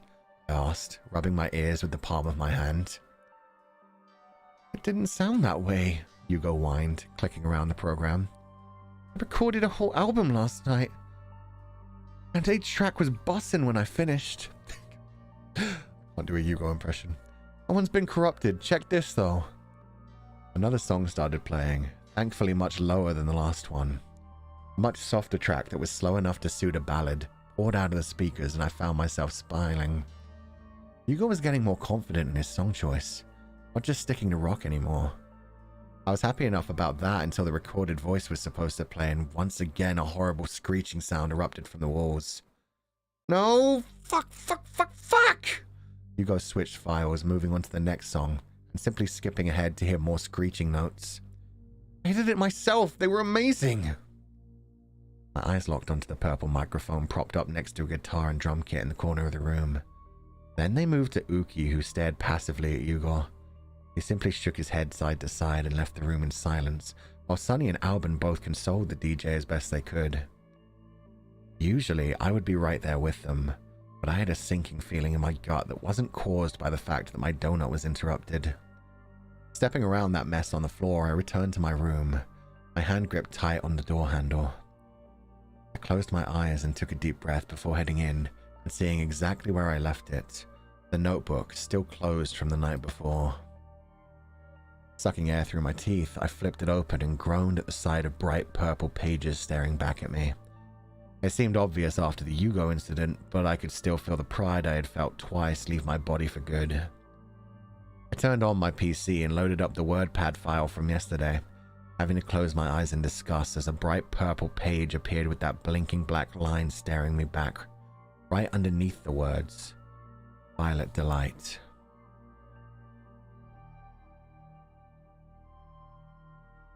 I deleted the file, ripped the pages out of my notebook, and decided to take Dog for a walk.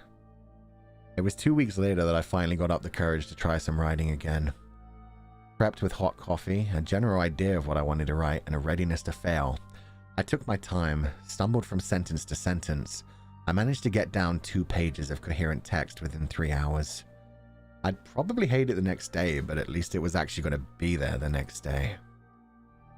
I headed downstairs to hang out in the living room for a bit, where I ran into Yugo, drinking a cup of tea on the sofa. "You good, bro?"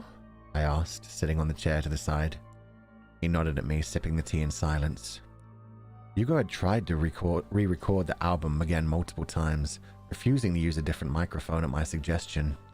He didn't think any other was capturing his voice right. He started resting his voice whenever he wasn't singing into Uki's microphone. "Take it easy, yeah? There are more important things than being perfect," I said, remembering that I've still barely touched the next blog post for Legatus 505, let alone chapter. "Hey, Fulgur," Albin's voice calls to me from the top of the stairs. "I need to sign these 500 Polaroids. Do you have a pen I could borrow?" A short chuckle escaped from me as I stood up from the sofa. "Do you mind if it's purple?" I asked, heading up the stairs with a shit-eating grin plastered on my face.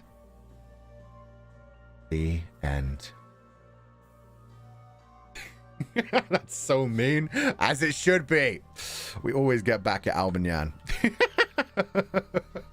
Albin Yan is fun to bully. This is real suffering, as it should be. Thank you for the art, by the way, Irina. The story and your voice are both captivating. Thank you. I'm glad you enjoyed it. This one was pretty long, but I had fun with it. It was kind of fun to just do a story about Noctix, and yeah, as you could tell, probably, the first, 5 pages of that were just essentially me writing about sucking at writing. Why did you do that to Albin? Why would I not? He's gonna sign 500 Polaroids. It's probably gonna be the best signature he's ever done. And then he's gonna look back on them the next day, or when he turns them into management, and they're just gonna be pure purple pages. The true evil is Fuchan. Exactly. Uki was just testing us. Me, on the other hand, I knew what the pen was going to do. I knew he'd spend the rest of his night signing those, and then he'd probably spend the rest of the next night when he got 500 more. Perfect. It's perfect. Poor Alvin. Exactly. Alvin, you ate his food and then tricking him? Yeah, that does feel like a very Noctix thing to me as well. Me eating the food, just not being suspected at all. Him accusing Sunny and Sunny laughing his ass off at him and just accepting it and bullying him instead. That was so Noctix. I was trying to fix this whole time. Thank you. I enjoyed that one. That one was long, but I wrote that one all in one go. It was just 3 hours sitting on my computer, and it just flowed as soon as I started typing things, which is probably why there was a lot of self-correcting I had to do on the go as well. I was reading that and I was like, oh, that's the same word 3 times in 2 sentences. And a lot of bad grammar choices and repeating of things, but yeah, I just basically didn't proofread that one. Bitch, I still remember the Fulgur Urban Legend writing membership stream. You're not bad at writing. If you remember that one, then you know I'm bad at writing. That was 2 hours and I barely got a full page out. Fuchan being more of a menace than Albin. Sasuga my Oshi. Yeah, I'm the biggest troll of all, let's be honest here. It's all part of the fun. Showed how much Yugo's perfectionism can take a toll on him sometimes, yeah. That was the general moral of the story. Sometimes it's better to just be this is probably not going to be amazing, but at least it's moving forward. At least you can learn from things like that. As long as you keep moving forward and doing your best to better yourself, it's better than taking a shortcut and, yeah, ending up screwing yourself up. And, yeah, it was just while we were doing the writing stream that we decided to use Yugo for that. So it worked out pretty well. Justice for Alban. How dare you? This is the real Noctic Streamer House experience. So true. That's exactly what it would be like.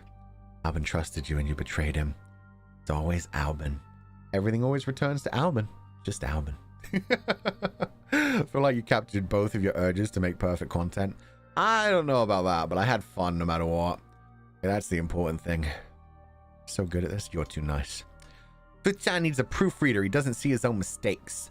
I got most of them out of the first three. The first three I had more time with. This one I literally finished writing like 2 to 3 days ago. So yeah, I didn't really proofread this. I just went through the grammar. And yes, I've learned to use a grammar website to fix my goddamn terrible grammar. First Fulgur stream I'm seeing, and this is such an interesting idea for a stream. I'm glad you enjoyed it. In like another week or two, we'll start plotting out things. In fact, probably. When does it become October? Next Saturday, yeah. We'll probably do our first writing stream for the Nijisanji horror stories, yeah. 1 week from now. We'll plot those out. So we won't actually be writing anything on that. Well, we'll be kind of... We'll be writing the bullet points like we did for the first part of this. And we'll be coming up with horror stories based off of Nijisanji members. Oh my god. I did not. Full paragraph adoring looks is so Fulgur. Adoring Uki's looks is so Fulgur. I mean, it works. Grammarly, Lamau? I can't afford Grammarly. I used a free version. But it works. It works, it damn it. Reminds me of when I proofread my own writing 5 times over and still wrote Fulgur as Fulfa. It happens, man. It happens. You look back eventually, especially when you read through it out loud. That changes things. I wonder what items Uki would have offered to Alban and Sunny. That's a good question. What would be their passion items? I think with Alban, you could pretty much do anything. Like, it would have to be some sort of streamer gear. Because that man just puts every ounce of his creativity into, like, serious streams. He's always working on something new, some new creative version. But I just don't know what kind of item you could do for that. Gloves, glasses. Oh, you guys wanted to be more Phantom Thief kind of things. Sunny would be a gun. Sunny. Oh, God. Yeah, if you go for their actual, like, characters, yeah, it would be, like, probably his shoes or gloves. And then for Sunny, yeah, totally a gun. That's just all he needs. Sponsored by Grammarly. If only, man. Uki likes purple. Therefore, he is purple. Everything becomes purple. At least the song didn't somehow become purple. Sponsored by Grammarly horror story writing. That'd actually be fucking hilarious. Now that we are starting to get Zatsudan sponsorships, that's interesting. People are able to like use sponsorships in the middle of Zatsudans now. That's a whole different level of sponsorship. So who knows what happens in the future. Nijisanji is truly growing, becoming more professional. It's going to be interesting to see what happens. Emily. Or screeching in the sound of purple. I mean, I've seen Color Out of Space, so... Color Out of Space. It is called that, right? Lovecraft one. So yeah, the color purple is already kind of scary. Anyway. Wasn't white noise, Yugo made purple noise. Pretty much. And terrifying. Imagine. Oh, man. Let's start early on these horror stories. I have a good idea for you. Oh, yeah. I can't wait to see it. As usual, yeah, it'll probably be using the same hashtag. We'll probably use hashtag Nijipasta again. Because, yeah, that just makes sense to me. And speaking of, we can dive into the hashtag now. Purple is scary? It can be. Purple has always been like a mysterious color. It's always been like associated with magic, sorcery. So yeah, makes sense that Shu and Uki are both our purple boys. Because yeah, warlocks as well, especially in D&D, always have like purple. When you think of like Eldritch Blast, it's always either green or purple, but mainly purple. But it's a nice color too. It's one of my favorite colors for a reason. I like that kind of mysterious feeling. Red and purple are scary colors? How dare. Red is the color of danger, but it's also the color of passion. Fine. Okay. You guys ready to dive into other people's stories? Let me see if this still works. If it doesn't, something's going to go interesting. Yeah, it looks like it's good. Boop. We're just going to read a few of these. I basically just wanted to get to the next hour, so we're going to get maybe half an hour of fan-made Niji pastas. But most of them are short, so we should be able to get through quite a few of these. And then we can wrap up, do a little bit of Zatsudan at the end, do the super chat reading. We didn't get too many super chats, that won't be too long. And then I'll let you guys go for the day. Okay. First start. Anime Trush touches grass.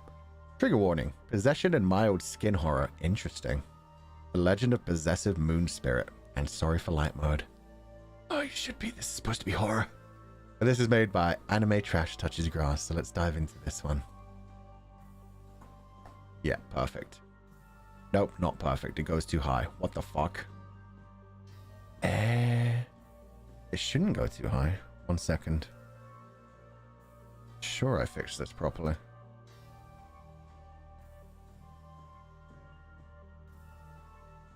There we go. As the new members of Illuna joined Nijisanji Yen, there was someone that caught Archivist's eye. More like something that had specific someone wore. A zipper earring. It was peculiar yet creative. Some people have asked Kyo about it, but he would usually shrug it off or change the subject, much to Archivist's suspicions. Not being able to contain his curiosity any longer, Archivist snuck into Kyo's sleeping quarters one night. Strangely enough, Kyo had the earring attached to his ears even while asleep. It only roused Archivist's interest. He stealthily reached out and tugged on the zipper. To his surprise, the zipper followed his hold, unzipping down the side of Kyo's face. The skin split open behind the zipper, and milky white fluid flowed out continuously like an open faucet. The white fluid floated like blobs around the Archivist, glowing in the dark of night. Mesmerized by the shiny liquid, Archivist failed to notice Kyo's eyes snapping open, his usual yellow cyan irises replaced by a bright white glow as if he was possessed. Before he could blink, Archivist was pushed down by Kyo, and suddenly the seemingly harmless blobs of floating light straightened out and flew towards Archivist, pinning him down onto the floor. Archivist struggled below Kyo, but to no avail. When did this tiny guy become so strong? Archivist's eyes widened before locking eyes with Kyo. It wasn't Kyo. Archivist knew when someone was possessed, and right here was an example. Kyo's head dropped like a puppet who had the strings cut out before his jaw fell open.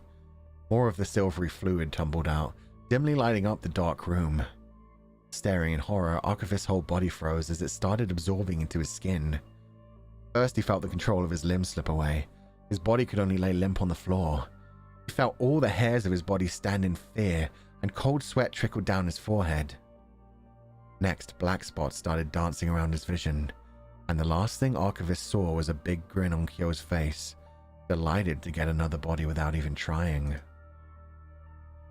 Archivist's consciousness slowly faded away, replaced by the moon gods, his soul never to be remembered. As they say, curiosity kills the sheep, but this time, satisfaction will never bring it back. Shit. Kyo possessed by the moon god is an interesting concept. I like that one. Oh man, that's dark. Kind of fucked up too, but I'm not against it. I'm not against it. A little bit of body horror with the unzipping of the skin. Everybody in chat just saying, that's crazy. God damn it, guys. That was creepy as hell. Yeah. The whole, like, him falling on top of me, the zippered part already out, the liquid spilling onto me. Ugh. You could envision that. That was done pretty well. Is that a JoJo reference? I don't think it's a JoJo reference, even though obviously JoJo did have the zipper things as well. But yeah, it's the way Kyo has the zipper earring. It's a good way to take it.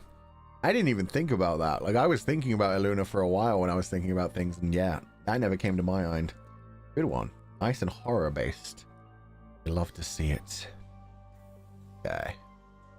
Let's go on to the next one. This should be fine. This is by Roku, Cosmania L48. The Sound of Inspiration. Legend has it that if you open a drink can, you can summon him. The novelist with a sweet smile and a voice not of this world. This one's for Ike, lol. I saw a lot done for Ike, which I'm very happy about. I'm glad that Ike's fan base is full of riders. That just makes so much sense to me. Let's see what you've got, Rilke. Stories have the power to shape history. None knew this more than those that call themselves children, who live among us as witnesses as history. They write stories of this world around them, but draw inspiration from an eldritch being that exists from beyond time and space. This being was born from concepts and emotions, joy, fury, grief, and peace. It was trapped in the dimensions between, unable to manifest in the physical realm. Until one day, a novelist down on their luck decided to send in an audition tape for Nijisanji Urban. They recorded a demo in which they sang a song that they had written. To psych themselves up, they opened a can of his favorite energy drink. The sound of the can echoed through the multiverse, capturing the attention of the being of inspiration. Within the dark, sweet depths, power bubbled up, unnoticed by the novelist who chugged the drink in one go. When the novelist opened their mouth to sing their audition song, the being sang through them, imbuing their voice with an otherworldly power. The novelist was reborn that day, with the power to tell stories without words, and to bring peace to their children through their death metal screams. They say if you open a can of energy drink and listen quietly, you might hear a soul-wrenching scream, a high-pitched yawn, or a deep, guttural... Was the wrong voice effect. Sorry! Beans! From beyond what mortals can perceive. Fuck, that fucked it up. I'm sorry. Oh man, that was good writing too. I'm sorry, I ruined that. Good job, Roku. Cosmania. Oh, god damn. Anyone that has to do with Ike is probably going to be fun. Also, there's somebody who did a whole video about Ike, but I'm not sure if I can watch this. It is in hashtag Art Dente. I'm not sure if I'm allowed to watch this. Do I do it? It also has credits to fellow gremlins. No, I can't. I'm just going to link you guys to it. Somebody did like a full-on like animatic video to do with Ike. I really liked it. I liked and retweeted it already before, but here you go. Boop. If anybody wants to check that out, there's the link to it. I'll just move on to the next writing one. Really good. It's really fucking good. It's one of the first things that came out of it as well. And I was just like, damn, okay, children. Okay, okay. Okay, this next one. Ooh. I haven't read any of these yet either. Like, I've read a couple of them, but so far the ones we've touched, I have not actually read. Boom. This one's by Spam Monster 4. I know everyone's probably going to go this direction with the Vox Pasta, but I did it anyway. The Law Demon. Oh, fuck. This one's actually wide for once. Okay, let's expand. There we go. The Law Demon. On a dark night in a certain city, tucked away in an alley, you may find yourself outside of an inconspicuous Japanese-style bar. If you enter that bar, there may be a tall man with long black hair and a flowery patterned coat thrown over his flawless white suit. Red ropes adorn his neck, and his eyes will flow from yellow gold to pale pink. If you have the misfortune to be there on a night when he is alone, or if you stare too long, he might notice you, and he might invite you to the bar for a drink, and he might start telling you stories. Sometimes he simply speaks of a distant past, or sweet anecdotes about his colleagues, riders and foxes, criminals and thieves, from the skies or the water, heavens or below. Sometimes, if he's in a playful mood, he will just tease you a bit. Do not pry, do not provoke him, and you will be fine. But sometimes he speaks of the law. He will tell you stories, strange and terrible and yet intriguing, of life beyond death, of a family twisted and torn apart, of a simple pizzeria and animatronics made to entertain children being turned into a factory of horrors and murders, of lingering spirits, metal and flesh, and the temptation of immortality. He will speak and speak, and his stories grow stranger, and he will not stop. You will lose track of time. You will not know how many minutes or hours or even days have passed. You will want to escape, but his voice compelled you to stay. You'll not feel the wants of your body for food or rest, Simply an occasional thirst is an excuse for him to buy you another drink. You will think the story is finished, but then he remembers another aspect, another scene, and it continues on and on and on until it doesn't. At some point, you will blink, and the next moment, you will wake up that morning after in the same alley. The bar will be nowhere in sight. So do not bother trying to look for it. But if you go further down the alley, there may be a shabby run-down-looking diner with a sign above it. The sign may change, have the words Freddy, or Fazbear, or Funtime, or Pizzeria, or Diner, but it will always serve pizza. There will always be a bear, and it will always have a help wanted sign outside. I chose not to enter. When I encountered the demon again, he smiled and said it was probably for the best. The quest for immortality always comes with a steep price, after all. Next time I went to the bar, he had brought his Switch and was busy organizing a Smash tournament. I gave up trying to figure anything out and just watched him get his ass kicked by a cyborg and a cat. It was pretty fun. Fuck, I like that. Let me collapse this back in. There we go. That was good. That hit the same kind of elements that I like to hit. Or it starts off with like some darkness. It also just immediately hits on like the lore. Keeps with the aspects of just messing around with Nijisanji people's actual intricacies. The things that they do all the time. Roxy just talking about the lore of Fazbear and having you trapped there for ages. It's so fucking funny. It's brilliant. Yeah. And then also bringing it back to the horror with like, oh, it was disappeared in the morning. But you could go into the shop itself to Freddy Fazbear's. That was not the direction that I'm going to go with my horror one. But my god, was that a good idea. Voice demon keeping you trapped there for as long as he wants you. And draining your money, which is always fun as well.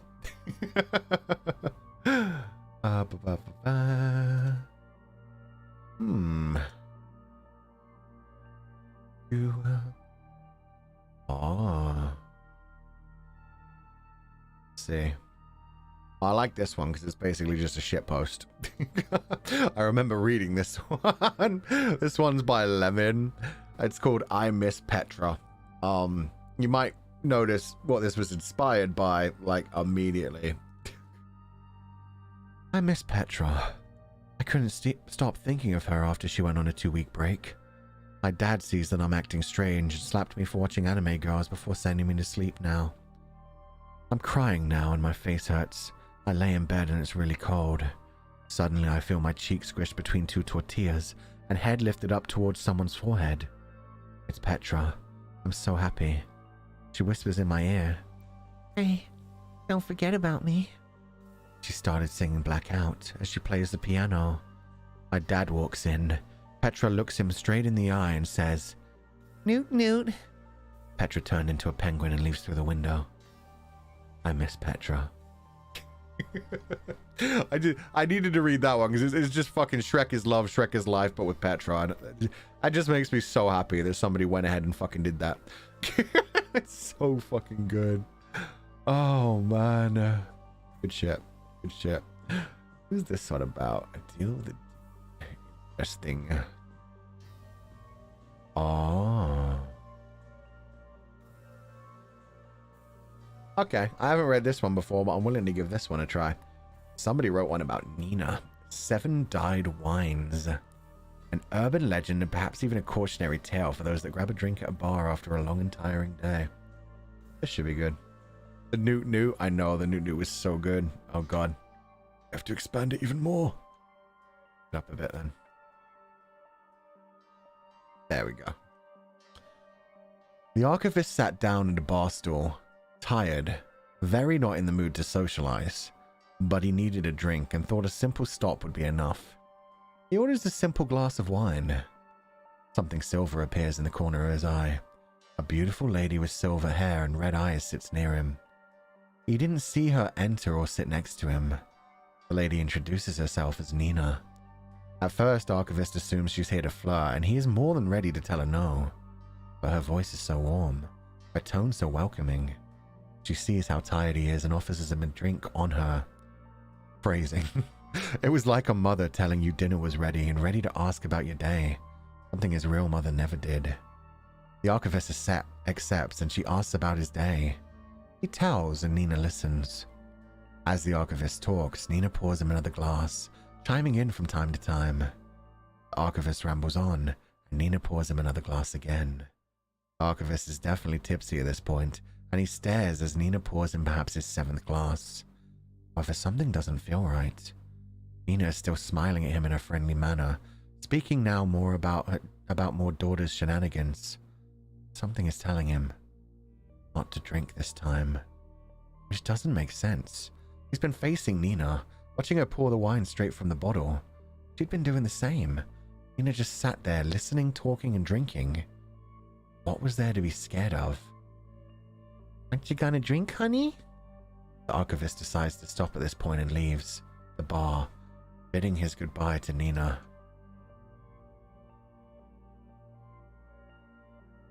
It was only when he got home and retold the story to Uki and Yugo did he learn the truth. Yugo starts screaming out of fear and anger, asking him how many drinks he had with Nina.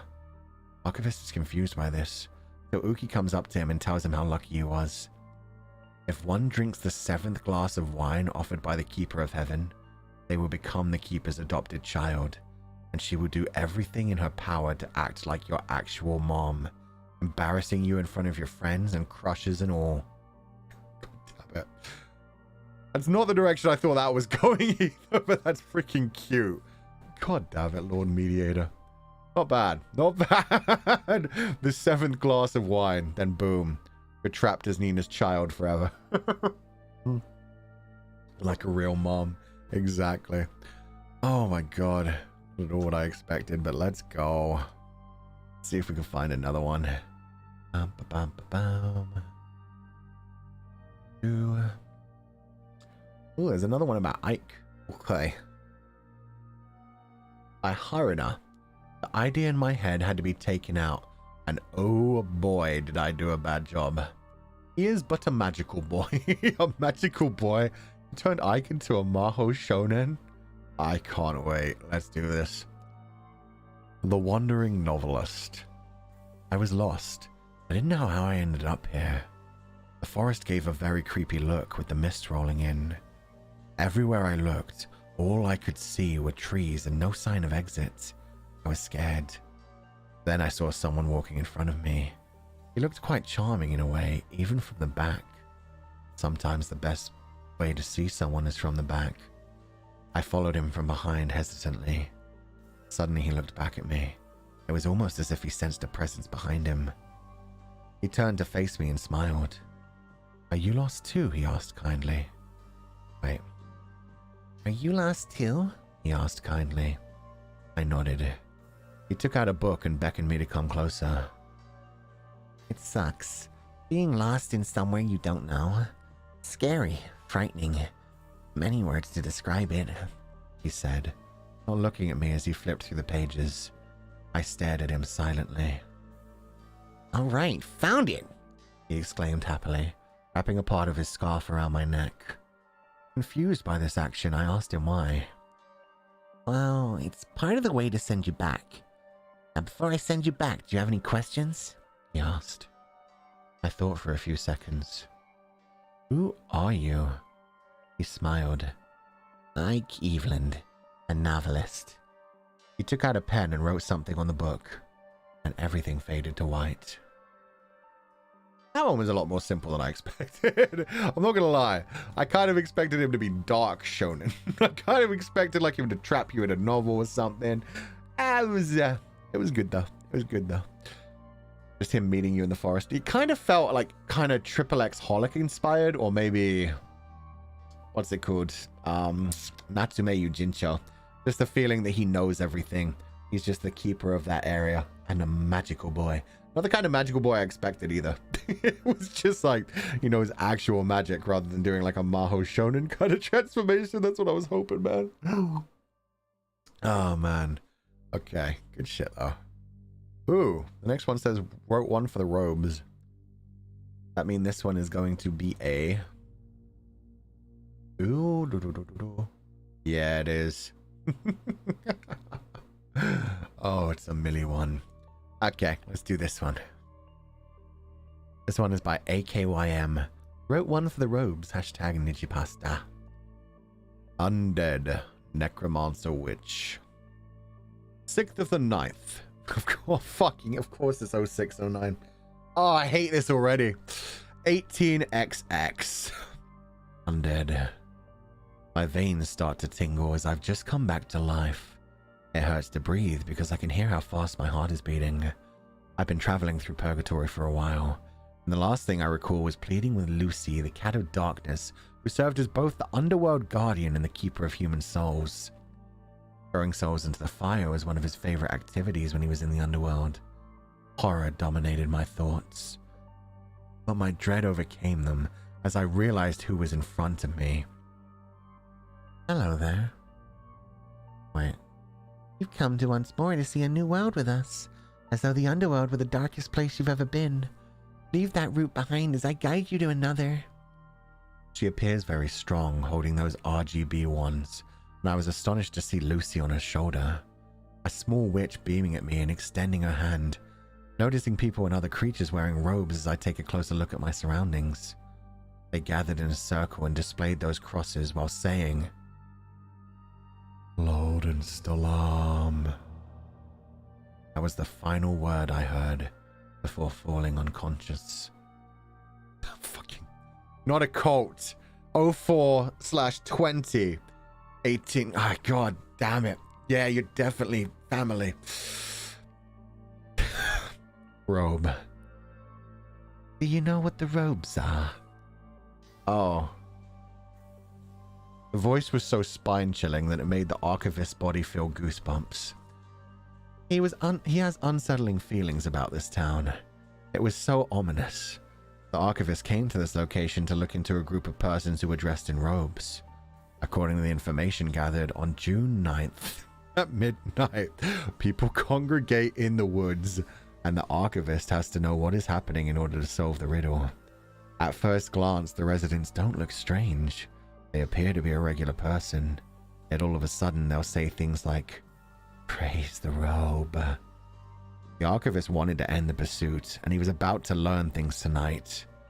By the time he got in there, he had a video recorder, ready to record the event. The archivist then discovered himself in the middle of a nightmare. He now regretted coming to this. He witnessed the body coming to life, rising beneath a magic circle, and was horrified by what he was witnessing. A young child, a cat with a menacing stare, and individuals wearing robes creating a circle that resembled welcoming the undead were all seen on the night vision camera. Then they shouted, Loden Stolam, while holding up their crosses. He briefly believed he had survived this horrifying situation, till he realized there were others in robes all around him. Would you like some robes? God damn it. Oh no, not the family, not the Northern Slam, not the fucking 69420. God damn it. Ah! I'm angry. I'm angry because it's good. I'm angry because it's so milly that it hurts. God damn it. Well played. Well played. Wait, who was that written by again? AKYM EXE. Good job. A match. You are who you, Oshi? Yeah. Yeah, I'm sure Millie will be happy with that one. Oh, god damn it. Oh, this one's really short. Go for this one. Ooh, there's a horror one. So much Ike. Holy crap.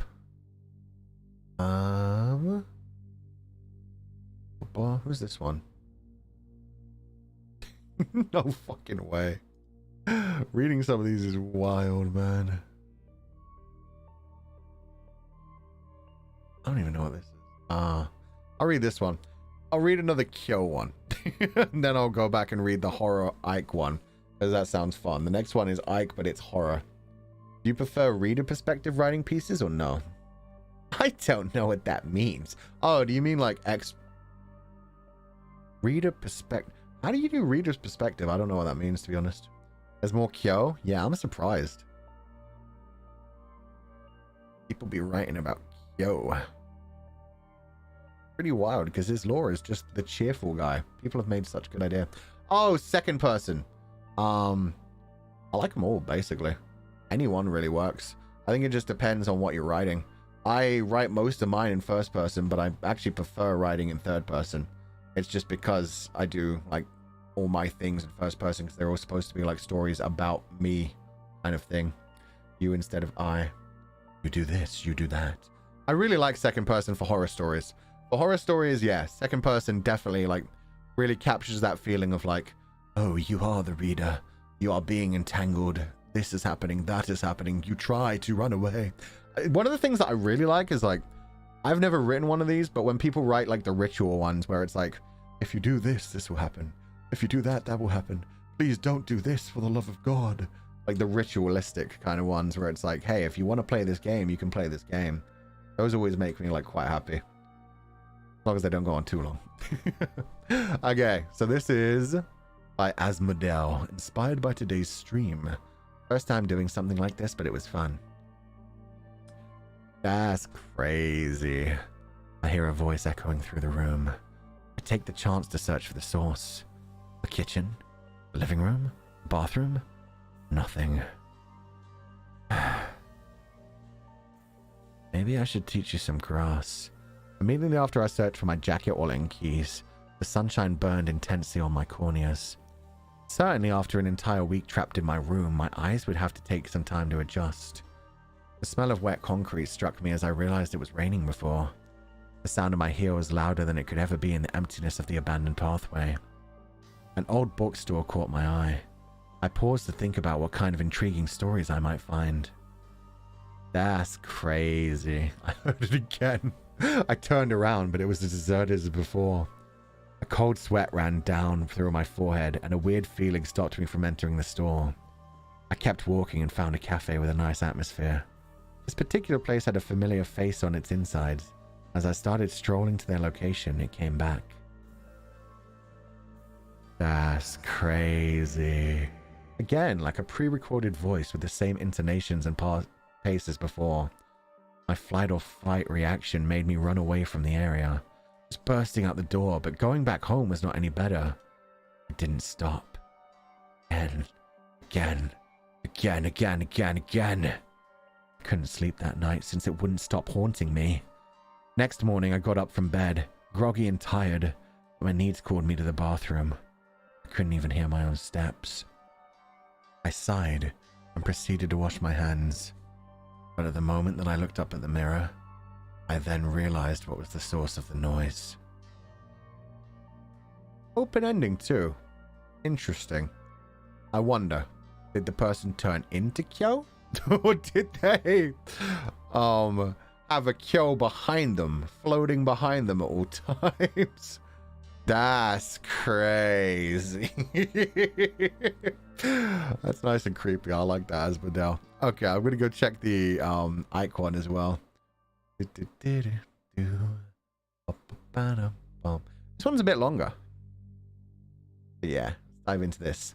Jada Showers. I wrote one down for Ike, more of a horror one. Since his alter ego is Eki, you can change any parts that feel like something better could be put in parts place. More than the 4 images. Oh, 4 out of 8 to 9? Oh, 1 second. How long does this go on for? Damn it, we have 2 minutes. We'll go through this one. We'll see how it goes.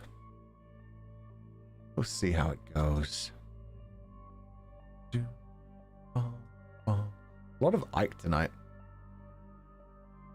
You find yourself walking through a forest. The sky is dark with stars scattered throughout the night sky. As for your current situation, you're lost.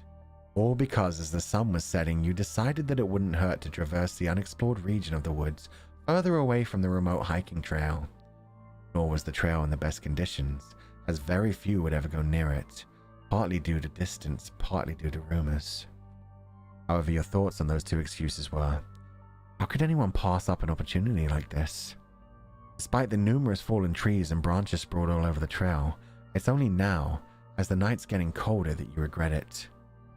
Further into the night, you look for some sort of shelter or any person within the forest. It does not help either that the forest feels Eerie. Very quiet, causing your heart to beat faster, as most creatures are now quiet. Even the owls are strangely quiet. While walking, you think about the rumors surrounding the forest. People disappearing, not too many at a time, yet strangely spread out. Many chalk it up to wild animal attacks, or people meeting their demise while climbing, walking, or around the rushing rivers. As you call out, asking if anyone is there, you hear a voice, a gentle voice. Without a second thought, you hurry towards the voice's direction. It opens to a small field of strawberries, the moonlight shining down, revealing a guy standing amongst the strawberries, looking around for the voice you previously heard. Both of your eyes meet. You feel relief at the sight of another person. Excuse me, do you know this area well? I was on a hiking trail and got lost after I decided to explore further. Are there any towns nearby? You ask while catching your breath. Yes, I do. Are you alright? You look very tired. The nearest town is quite a while away. Why don't you come over to my place for a bit to rest up? Replied the gentle-voiced stranger. Strangely, you feel at ease within his presence. As you reach his home, you're able to see him more clearly from the light. He then introduces himself. Pardon for the late introduction. My name is Ike Eveland. Pleasure to meet you. All while showing a warm smile that could make many forget all the issues in their mind.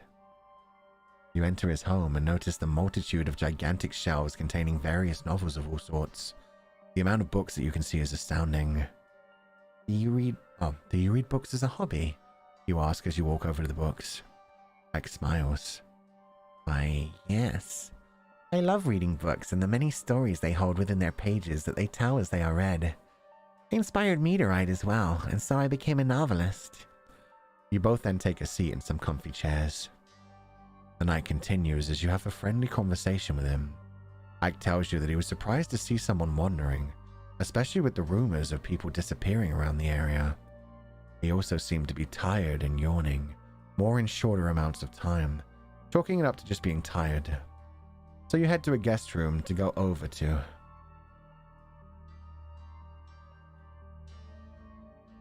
You think to yourself about how he's living all by himself in this forest, believing that you have found one of the kindest people.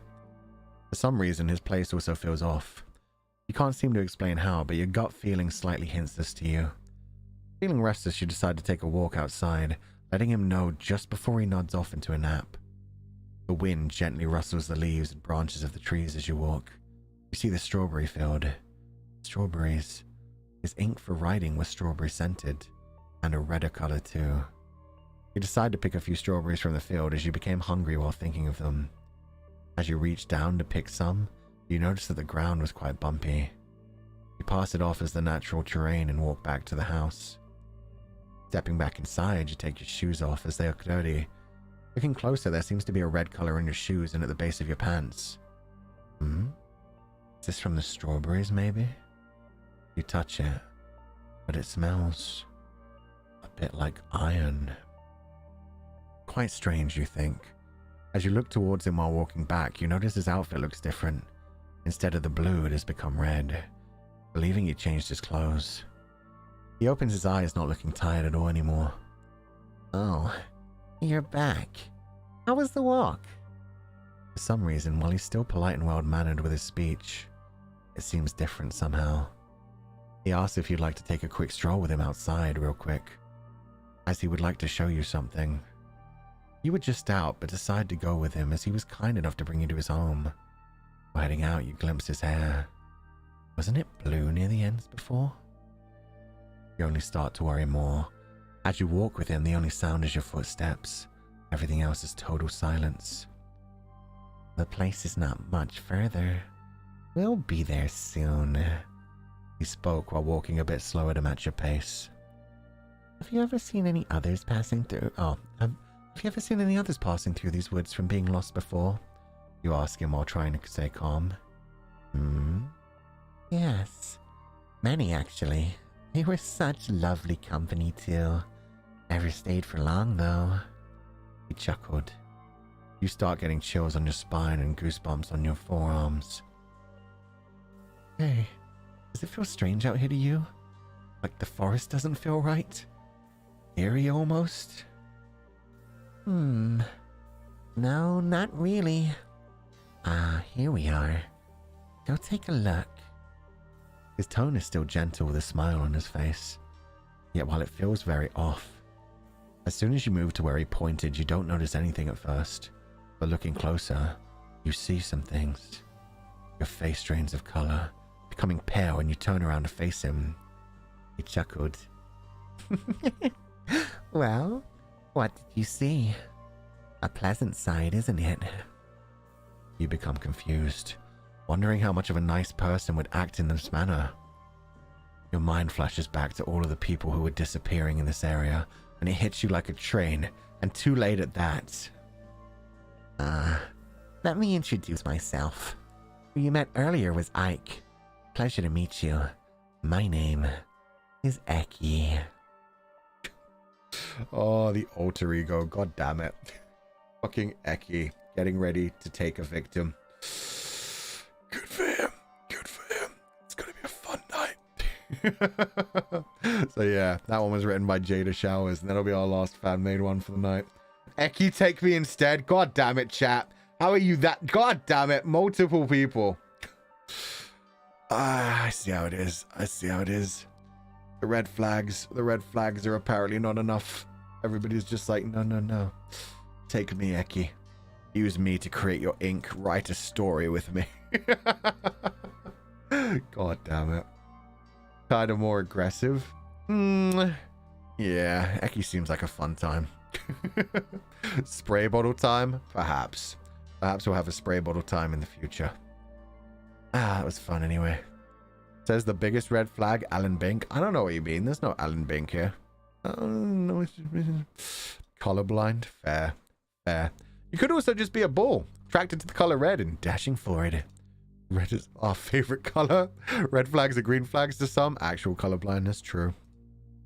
I can make him worse. God damn it, Anna. I didn't even see someone say I could fix him first. Here's one. Leia L with the I could fix him.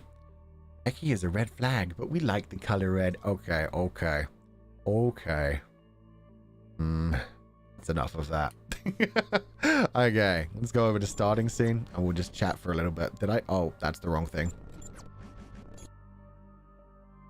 You saw nothing. You saw nothing. Don't you... Smooth. Look, man, I'm doing my best. I did my stream for the day. I put in my time. I've got a collab with Noctix later tonight. I need a nap. You saw everything? No. Not if I take your eyes. Not if I take your eyes. Then you won't see anything at all. If I take your tongue, you won't be able to tell anyone what you saw here today. That is technically the starting stream. You are correct. You are correct. I just literally clicked the wrong thing. I saw starting stream and I was like, that's got to be it, right? I mean, I always start there talking. Will you stream your POV? Yeah, I'm going to put up the waiting room shortly after this. Shortly after, by which I mean I don't know exactly at what time. I'll probably have a nap first. I also need to walk dog. God damn it. I was up till 4 a.m. last night, putting all of those text things into pictures. What are you going to do in the collab, sir? Don't worry about it, DKR. We're going to be playing Valorant. We're going to just be, you know, having a nice, good game of Valorant. So yeah, look forward to that. Oh, I didn't wink properly that time. Valorant! Everybody loves Valorant. So yeah, it'll be a good time. Don't worry about it. Kathleen Credit. Happy to spend my 18th birthday with my Oshinoctics. Thank you for donating the food funds and happy birthday. I hope you had a wonderful day and thank you for joining us. Yeah, I hope you enjoyed the stream today. You know, this was an interesting one. Give dog pets, please. I will, Silas. Don't you worry about it. Always gets pets and he always gets brushed until he gets super fucking pissed off about it. He does not like being brushed. He does not like being brushed. But that's more of a him problem in my opinion. Hopcon. Exactly. We're gonna Hopcon. Don't worry about it. Don't worry about it. It'll be a good time. Yeah, that's enough winking for today. Olga Holland. Well, not really, because I wasn't the one who leaked that it was going to be Valorant. That wasn't me.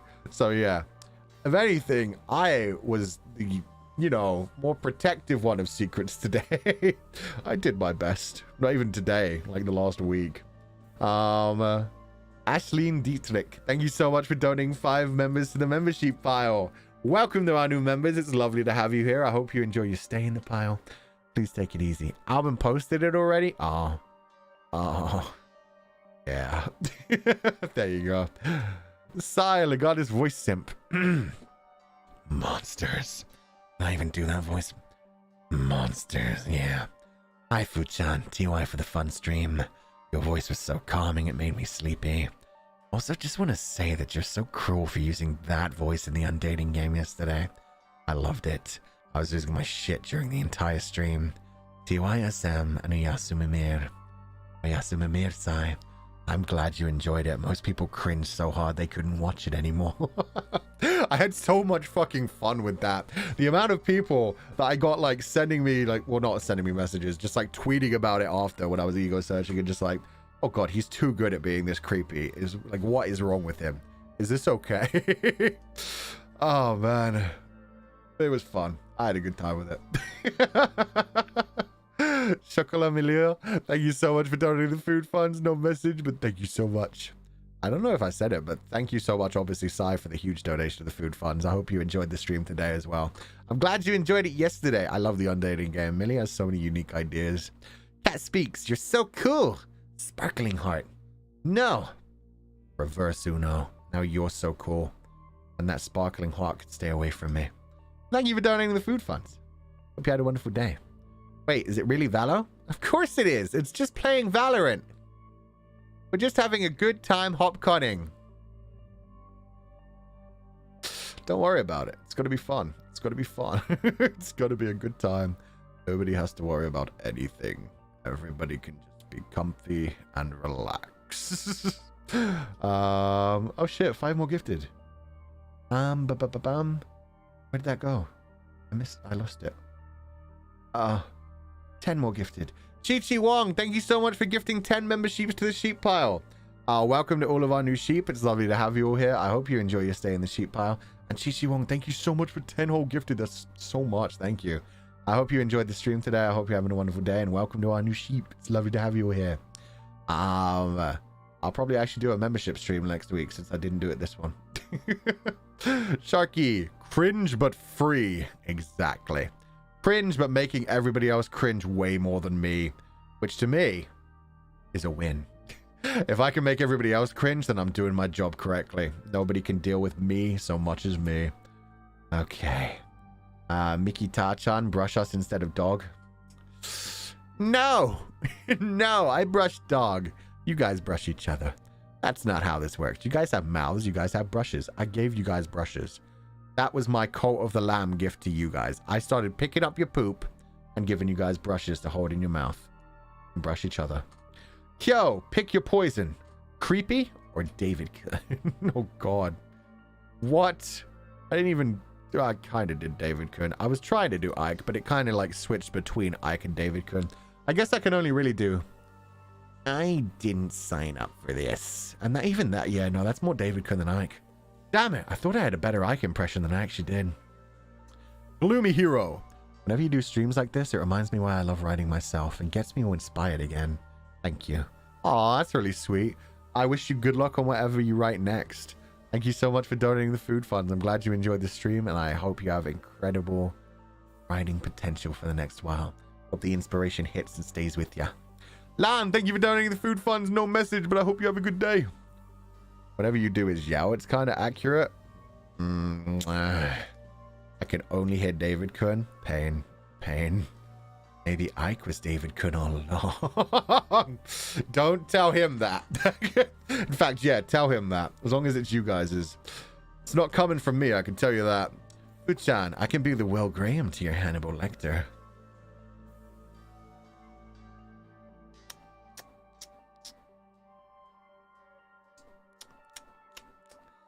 These are the only 2 pair of red orbs you should be staring into. MM. It's fine. It's fine. You're good. You're good. I don't need a Will Graham. I'm perfectly fine by myself. Meeting people occasionally. I mean meeting. Mikita-chan! Don't torture poor dog with the overbrushing. Give us the brushing instead. We need shining floof fur like dog too. No! Ever, never. Dog needs to be brushed. No bitch has big long hair.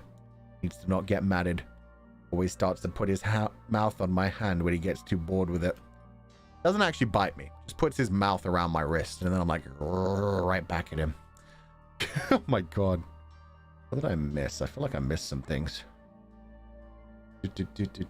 Lan, thank you for donating the food funds. Oh, I did that one.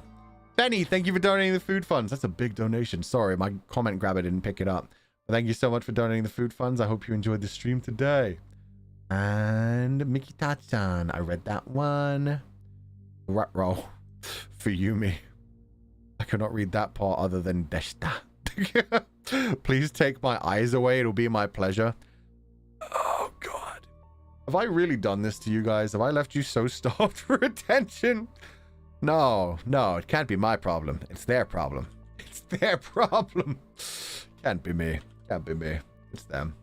Thank you for your delivery. Haishin otsukare-sama deshita.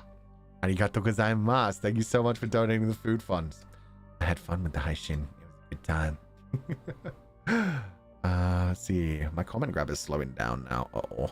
Isono. Body's aching all over, but I'm so happy since I met some local comfies at the con earlier today.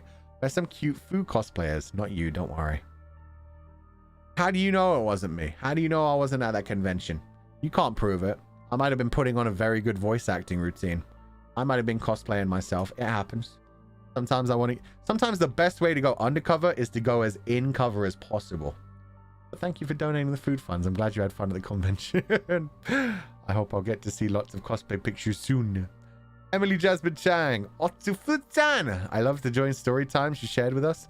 Look forward to more writing and reading streams. Me too. We'll probably, like I said, do our next writing stream next week so that we have like a full month to get them all written up before October the 31st. I know I'm going to be doing a Voxy one.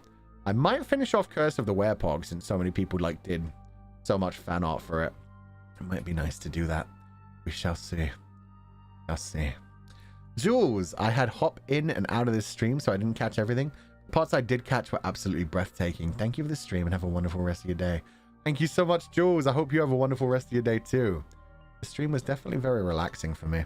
Other than the fact that I didn't have much of a voice when we began this. I am dreading a second stream today. At least I've got most of tomorrow off. If people don't know, tomorrow is Asta's birthday. So I'm essentially just going to be there on standby for if Asta needs me at all and otherwise not doing a stream. Everybody, look forward, show up and support Asta. First birthday stream, let's go. Mecha. Askaru for early spooky season, Futan. Thank you. Yeah, a week early. I have much prepared for the next month. It's going to be a good time. It's going to be a very good time.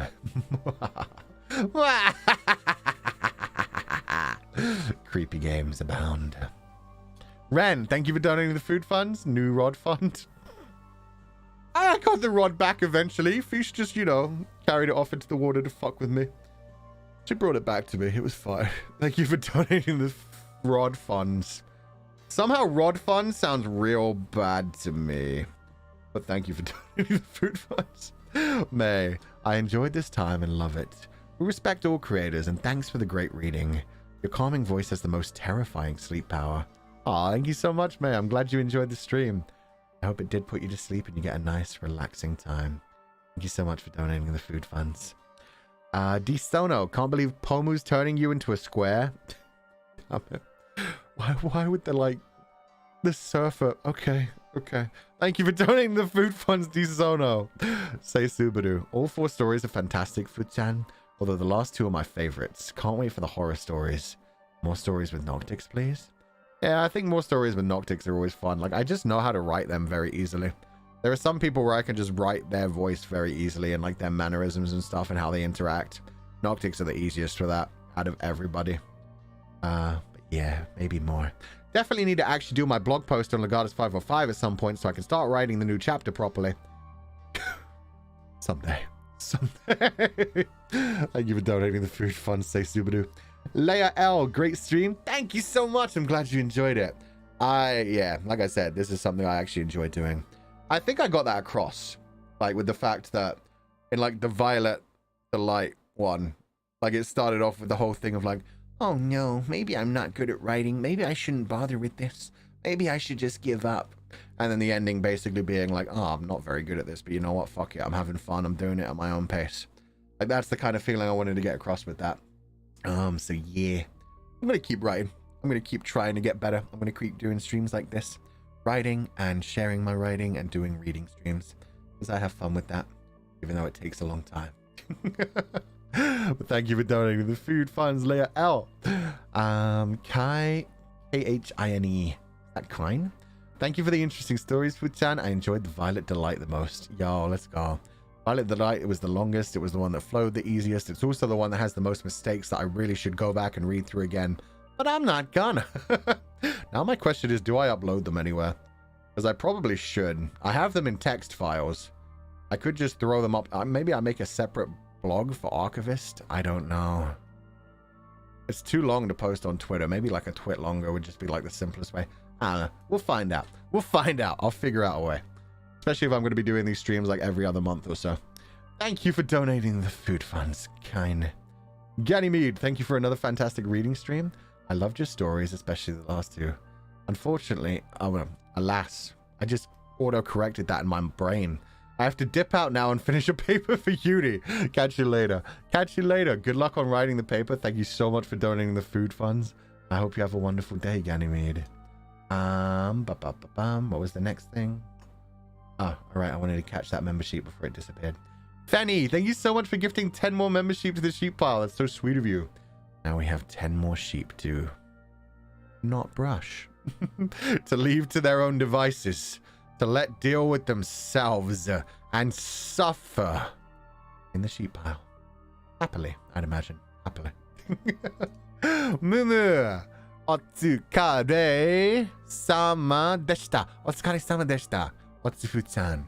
Arigatou gozaimasu. Thank you so much for the huge donation to the food funds. I hope you're having a wonderful day. Thank you so much. 10 more sheep for the steaks. That was just the one time.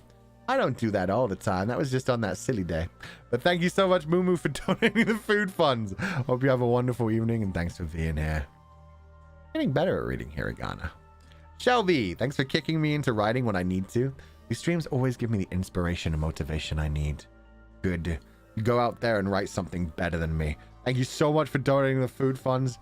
And yeah, I hope you could stay inspired and have some fun with it. That's what I'm doing. Good or bad. What matters is that you're having fun and trying to learn from things. Like I said, even just doing this stream, I was like, oh, I can make this slightly more entertaining just by giving a background. People had already suggested making like reading streams slightly more entertaining by like creating like a flowchart like I did, essentially a PowerPoint presentation with some art mixed in. And now I just know how to make it a bit more better between things as well. A bit more, what's the word? I don't know. The word where it feels like you're part of the story. I forget the word right now. It's the thing I described in the thing where you feel a word on the tip of your tongue but can't say it. But yeah, that. Hopefully I'll be able to do that better. Shelby, thank you for donating the food funds. Immersion, thank you, chat. This is why I have chat with me when I write things. So I can be like, there's a word here. Guys, tell me the word that I want to use. God damn it. Yeah, a bit more immersive, so you just always see some images in the background in a slight amount. Just on top of like a black background as well to be perfect. We're the beta readers? Hell yeah. You guys saved me. You're always the beta readers when I do my schedules as well. I post my schedules on Twitter. That's the reason I always wait like a solid 10 minutes before I post them on YouTube. I'm like, let's see if I made any mistakes. Let's see if anybody calls me out. Katsuya.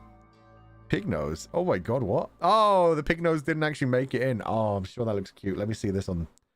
Yeah, okay. It looks like a really good pig. Okay. I'm gonna grab that. I'm gonna repost that just in case it got missed by people earlier. That's adorable. One thing. Thank you for the huge Aka Super donation, Katsuya. Why didn't that paste? Doesn't let me copy it. Is it too powerful for me? Oh, that didn't really work either. Fine, I give up. Family working just fine. Exactly. Fuchan no or I know this one. Something war something. I think that's oh no. Ku no ka to te mo daisuki da. God damn it. Okay, it's translation time. Kanji, man. Kanji, why? It's so difficult. I love hearing Fuchan talk so much. Ah, Fuchan no o hanashi. I did not know that one. Why did I think I knew that one? O kiku no ga totemo daisuki da. Fuchan no hanashi o kiku no ga totemo daisuki da. Fuchan no hanashi o kiku no ga totemo daisuki da. So, wow. That actually genuinely just sounds cool. Thank you for donating the food funds. And that's very sweet of you. Thank you for the Aka Super. I enjoy talking a lot too. It's my main talent. The only thing I really do. So thank you so much for donating the food funds. I'm glad you enjoyed the stream. Have a wonderful evening, Katsuya. Just the amount of people spamming immersive at one point in the chat. Just like, he doesn't know that word. Come on, man. Come on. Asmodel, thank you for reading my story, as scuffed as it was. I'll do my best to make one as well for Spooky Month. Oh, let's go. Thank you for writing a story. I had fun reading all of them. They were a good time. So thank you so much for donating the food funds. Thank you for joining us for the stream. And thank you for sharing your story with us. If you're sharing a story with us, then that's more than enough. It means you're working on your own thing, your own passion project, and you're sharing with us what you've created, which is something that a lot of people never feel comfortable enough to do, never get the confidence to do, and never start moving forward towards the part where they can actually have people interact with their work and learn from that, see what works and what doesn't. So yeah, thank you for donating the food funds, and I hope it goes well. Klein Win-Win, thanks for motivating me to write a new fan fiction and getting me out of my writer's block. Ah, that's really sweet. I'm glad to hear that. Get back into writing. Good luck with the fan fiction. I hope it turns out wonderfully, and it doesn't all turn into purple ink. Midi Lively, Vox's Priestess. Violet Delight was amazing. Combined with your voice, the detailed descriptions and feelings, it was fascinating. Being a person who really loves to read new stories, I enjoyed it a lot. Thank you, Futan. Aw, thank you. That's really sweet.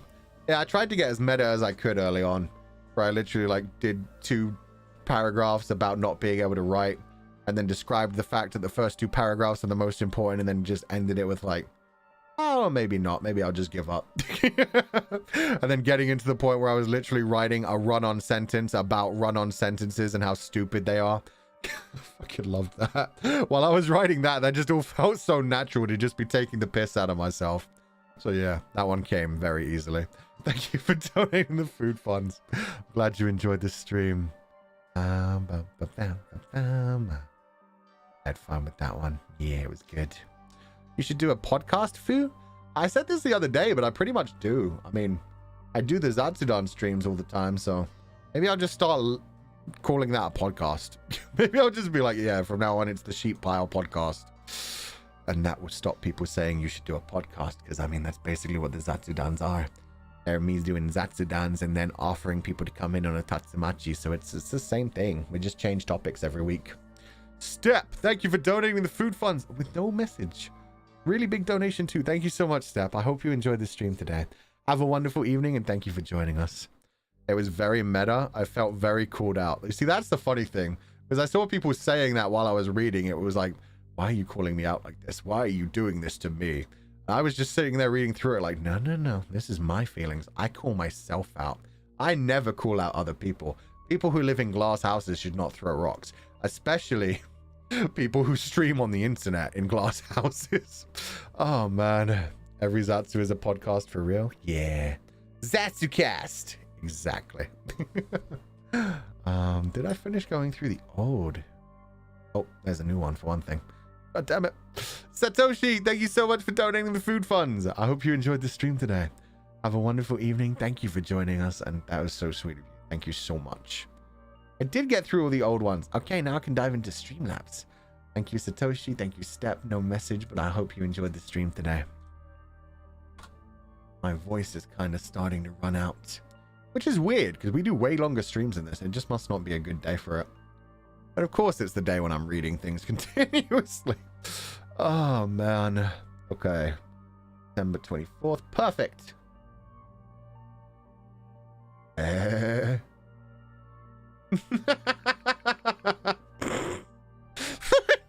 Sorry. I read the first one. I think this is fine to read. Yeah, okay. It doesn't say not to read it, so I'm just gonna... It's a confession. It's from Slingblade. Confession. I hate myself shipping Alan from the beginning of the Undating show. Somebody liked Alan. To be fair, I saw a few people. Like I said, I was originally going to do like a very... Yes, hello everybody. I was just going to be a very refined gentleman with a soft-spoken voice who very slowly turned a bit crazier. But yeah, I went too heavy on the crazy, like, from immediately. I just was like, no. Serial killer vibes, let's go. Like, it was supposed to be like a nice, relaxing, oh, refined gentleman. Look at the slicked black hair.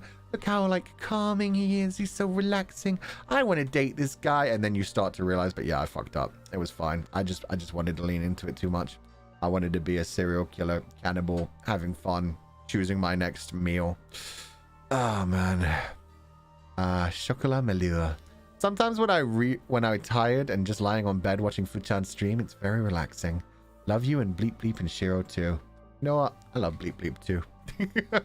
Thank you for donating the food fund, Chocolat. I hope you have a good rest. Feel free to fall asleep. Still sad there was no tell me, Will. Oh, yeah, we did not need to lean into that much. We got way out of like the Hannibal and way into Silence of the Lambs Hannibal like immediately. Let's be fair here. Let's be fair. We skipped right past like suave, young, innocent seeming Hannibal Lecter. And yeah, just straight into that. Oh, he's already been caught. He can be himself now. David Kun walked so Alan Bink could run. How dare. If anyone was David Kun on that stream, it was Luca. I wasn't doing David Kun. People also called me Chunibyo. I don't think people know what Chunibyo means. That wasn't Chunibyo. That was fucking serial killer shit. And not even like hidden serial killer shit. That wasn't red flags. That was straight up, I'm going to eat you. And people just being like, yeah, okay, whatever. It's all good. Went straight into the Bacanti for real. Exactly. The whole like feeding somebody their own brain while they eat it. That shit was a fucking terrifying scene now that I think about it. Silence of the Lambs is really good. Ming Ming, Bleep Bleep and Shiro, come into my arms. I will brush your sheep first. I brushed Bleep Bleep and Shiro. They have special rights. They get brushed. They're small, by the way. Look how tiny they are. Tiny little buddies. Thank you for donating the food funds, though, Ming Ming. That's an adorable Bleep Bleep image. Holy crap. Anyway. God, I was supposed to be reading chats, but I was not. From 4. Thank you for the huge donation to the food funds, 4. There's no message whatsoever, but thank you so much. I hope you enjoyed the stream. This one actually came in between, wow, between the two streams, between the stream I did yesterday, Tacoma, and Undating. Interesting. Thank you so much for donating the food funds. I hope you had a wonderful day. I hope you enjoyed some of the streams and take it easy. And from Sugar Free, no message whatsoever, but thank you so much for donating the food fund, Sugar Free. I hope you had a good evening. I hope you enjoyed the stream. I hope you enjoyed some of the stories and you get to relax. Thank you so much for donating the food funds. Please take it easy. And Soda P, thank you for donating the food funds. No message either. That's a super sticker. Oh, I'm really sad the comment grabber doesn't pick those up. That's a cute little Shiba Inu. No, it's not bad to simp for him. It's not bad to simp for anyone. It's fine to simp for fictional characters of any kind. The red flags don't actually matter. Did they matter to the person in the show? Yes. Anne is not making it another night. Anne is gone. Anne is literally devoured and was quite happy to be from the sounds of things. But yeah, for anybody simping over fictional characters, there's absolutely nothing wrong with that. That's just part of the fun. It's called a fantasy for a reason. Nobody gets hurt. Nobody's in danger. Yang, thank you for donating the food fund. No message whatsoever, but thank you so much. Oh, I can actually read the Yang of that part too. Thank you for donating the food funds. And happy with her McDonald's? Exactly. And is also a red flag? Yeah, Ad would scare the shit out of me. I would run the hell away from that shit. Ren lost set. Futan, not gonna lie, I've not written anything for over 12 years, but watching the last fanfic reading by so many fantastic writers and your awesome stories made me want to try writing again. Thank you for inspiring me and love you, Futan. Aw, Ren lost set, thank you so much. I wish you good luck with it. I hope you do pick it up. Don't worry if you don't feel like doing it, but yeah. If you feel inspired, definitely try writing something. Have fun with it. And don't worry about it. If you want to submit it in the future, definitely do. If you don't feel up to it, that's good too. Thank you for donating the food funds. The next Where Are They is just Alan eating and none of the participants showing up. I would love that. We need to like commission a little pile of like bones ripped dry of the meat and just me sitting there like, yes. I've been having a fantastic time. Yeah, we broke up. Don't worry about it. They won't be back. That'd be fun. The red flag doesn't matter. So true, King. Like, if evil, why hot? If evil, no, that's the thing. It's not even if evil, why hot. It's 100% like evil, therefore hot. God damn it. Schrodinger. Thank you so much, Futan. I'm gonna check the VOD later to catch up on the first few minutes I missed. Also, Food did so well in the Undating show. Alan Bink. Yeah, whatever his name is. Oh, Alan Bink. Alban Bink. God damn it. My new Oshi now. That's your Oshi? Oh man, most people couldn't even stand listening to him. Thank you for donating the food funds though. The flag is red. All right, make it redder. That's what I like to hear. I can make him worse. Arina Tira. Oh, Arina Tira. Just want to share some of my money from my new job. Thank you for your hard work. I always enjoy your content, and I'm happy that I can be part of this cute and cool community. Thank you, confidants. That's so sweet. Thank you for donating the food funds. I hope you enjoyed the stream today. And unless I got that wrong, thank you for the artwork today as well. Thank you for donating the food funds, Anina. Mesa, roses are red, violets are blue. I'm very scared that that's where that ends. Mesa, thank you for donating the food funds. I feel like there's more to that. Or do you want me to complete it? Roses are red, violets are blue.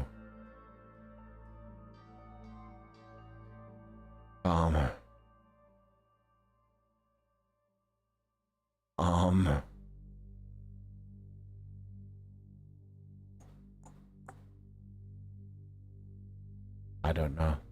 I was trying to think of like, so your balls be, I don't know. I give up. Roses are red, violets are blue.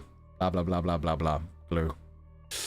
Congrats. I don't know. The real horror trying to think up something when your brain is asleep is the real horror. Don't throw out the lagging emote. How dare you?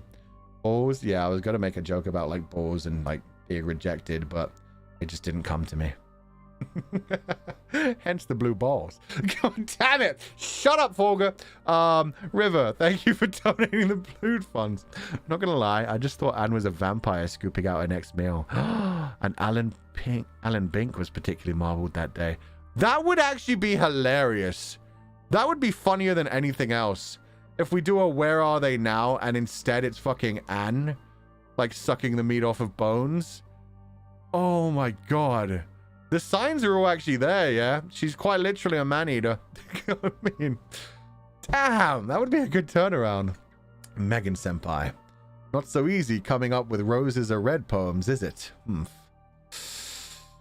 You're not wrong. You're not wrong, Megan Senpai. I didn't even get like a 1 out of 10. I got a 0 out of 10. I got a did not grade. Do not grade. Oh, god damn it. What'd I get? Schrodinger sheep. Sir, you asked for it. Don't you? No. Fine, we're moving on. Thank you for donating the food funds. Cloudcat. UI for the spoopy pasta stream. Looking forward to the definitely Valo Noctic stream. Other than Werepog, what other members are you thinking of writing of? Oh, in the horror one, I'm definitely doing Voxy. Something to do with his voice demon kind of powers. I'm not sure what yet, but that's a lot to work with. I could probably do like a Raymu one because she's a ghost. Pretty much everyone from Etheria is on the table for that. They're all very supernatural creatures. I've done Polmu. Dunfish. Oh god, I did 2 Lazulite in this one go. Obsidio would be fun. We've literally got Satan Semi that we can work with. We haven't done a Petra one yet, even though I still consider her an Eldritch Horror.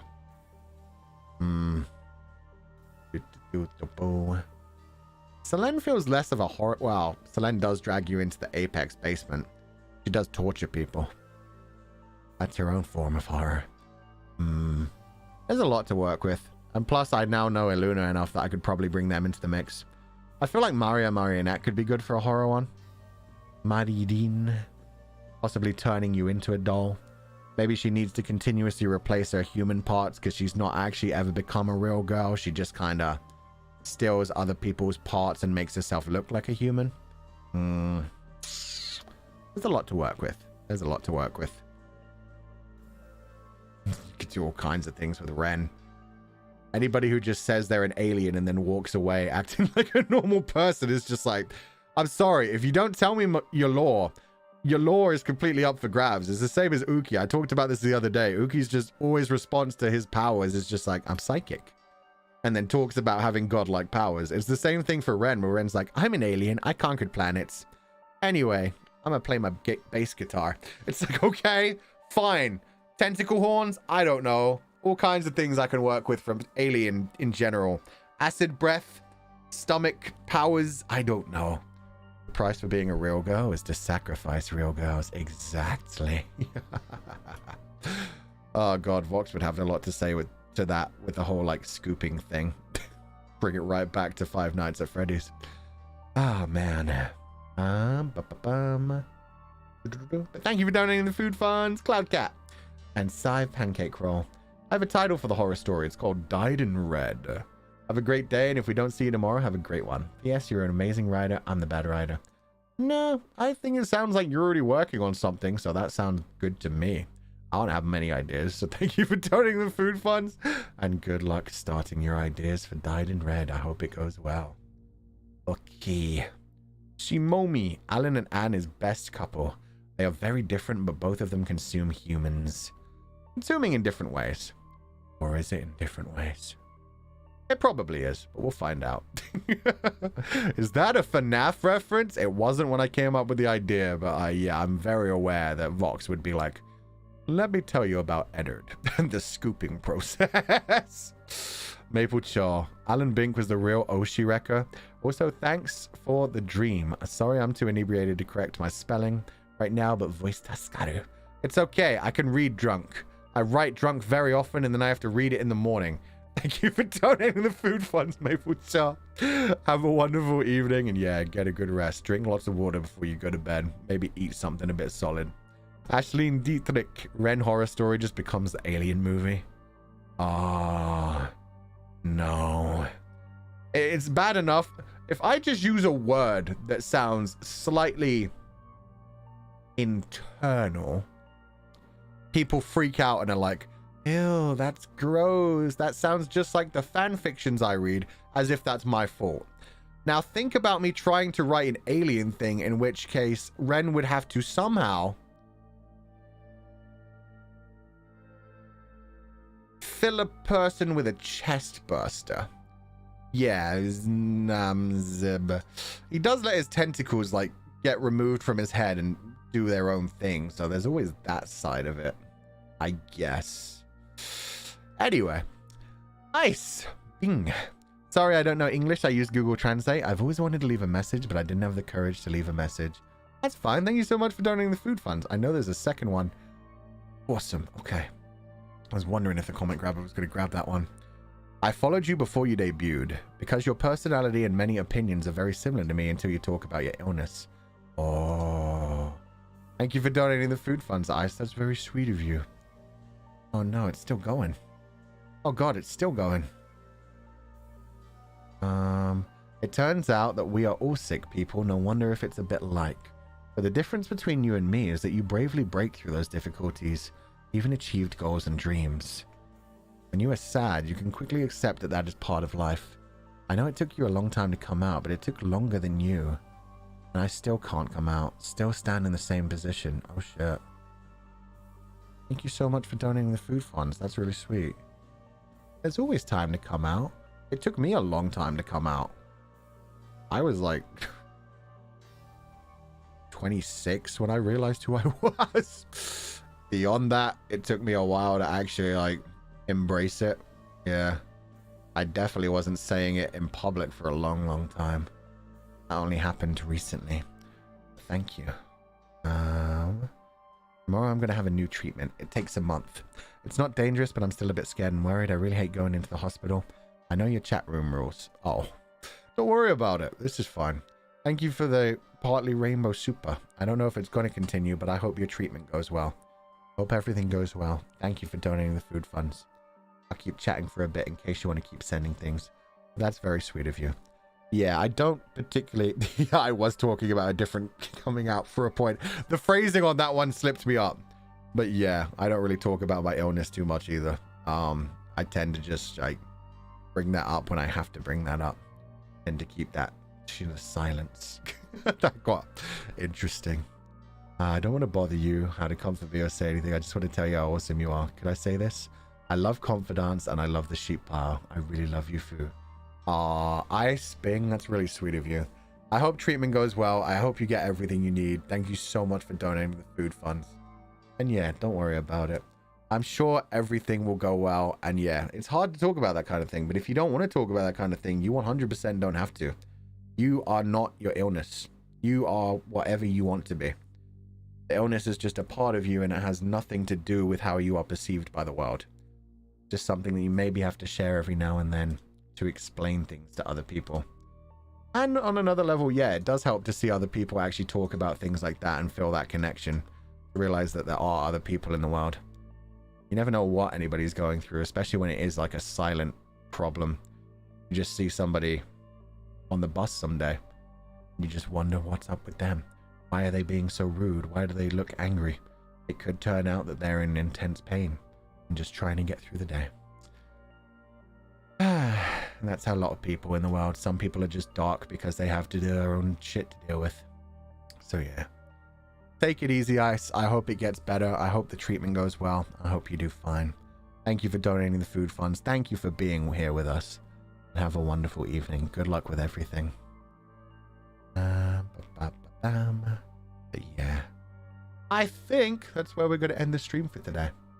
But thank you all for joining me. I am going to be back in a few hours. I will put up the waiting room soon. Let me check exactly what time. I never remember what time the evening streams are. In the morning, it's always either between 10 or 11. Very occasionally 9, but that's very rare. So let's see what we're doing tonight. 9 p.m. EDT. Okay, so in... about to be 2, so 7 hours and 10 minutes. We'll be back on the channel. We're playing Valorant. That was the wrong eye. Valorant. There we go. God damn it. We're playing Valorant. Only Valorant. Nothing but Valorant. Don't worry about it. I don't even like... It's Valorant chat. You can't say otherwise. There we go. Threaten them with violence. That'll deal with it. Then tomorrow I'm not doing any streams on my own channel, but I'll be hanging out with Asta for his birthday for a little bit, so look forward to that. Celebrate Asta's birthday, and then I'll have my proper schedule out tomorrow. So everybody have a wonderful evening. I'm going to put this away. Thank you all for joining me. Do not be led astray, my confidants, and I will catch you all next time. That's some extra loud volume. And as usual on the way out, I would like to say a special thank you to everybody who's joined the membership today. Everybody who's returning for multiple months for the membership. Everyone who's brand new to the membership pile. And everybody who has been so nice to donate gifted membership and expand our Code of the Lamb, which I still keep saying because I haven't thought of anything new yet. Including Nicole, la la la la la la la, Yime, Ascrep, Raimi, Shy, Eploratory, May, Nailfish U, Yun Chun, Melissa Mize, Ace, Asaki, Jimin, Crimson Rain, Kichi, Kirisawa, Nico Nicole, Fuki Fuki Daisuke, Mani, See the Day, Mia Nguyen, Irina, thank you for the 5 gifted, Pamela JCH, Sugar Free, Tsutomo, Yang, Nara, Yun, JR, Another Lily, Ubi. Of course, that's where it crashed. Brilliant. And now I have to reload. Sorry. Deepa, I'm K. Meow Meow Ow. Name, Jua, Burrito Draw, Searod Aurora, G-Laws. Pen? Oh, Pen. Lettuce SOS. Wow. Polycat. Wrestlers. Evian Sue. Mooney the Spoony. Anime Trash. Snatchy. Wee Berry. Yazuna. Grapefruit. Nora Dane. Aesop. Ding I. EC. River Jiang. Fine Win Win. Ai. Vanessa. Shizuya. Yuzu Chu. Yuki Ike. Ed. Vicky. Yumi Yumi. Seirin Kamichu. Mark Blue. Rez Elsevian. Nya. Vanilla Foxwhip. Vanilla Foxwhip. Oops. Ning Arinkamolin. My baby Maui.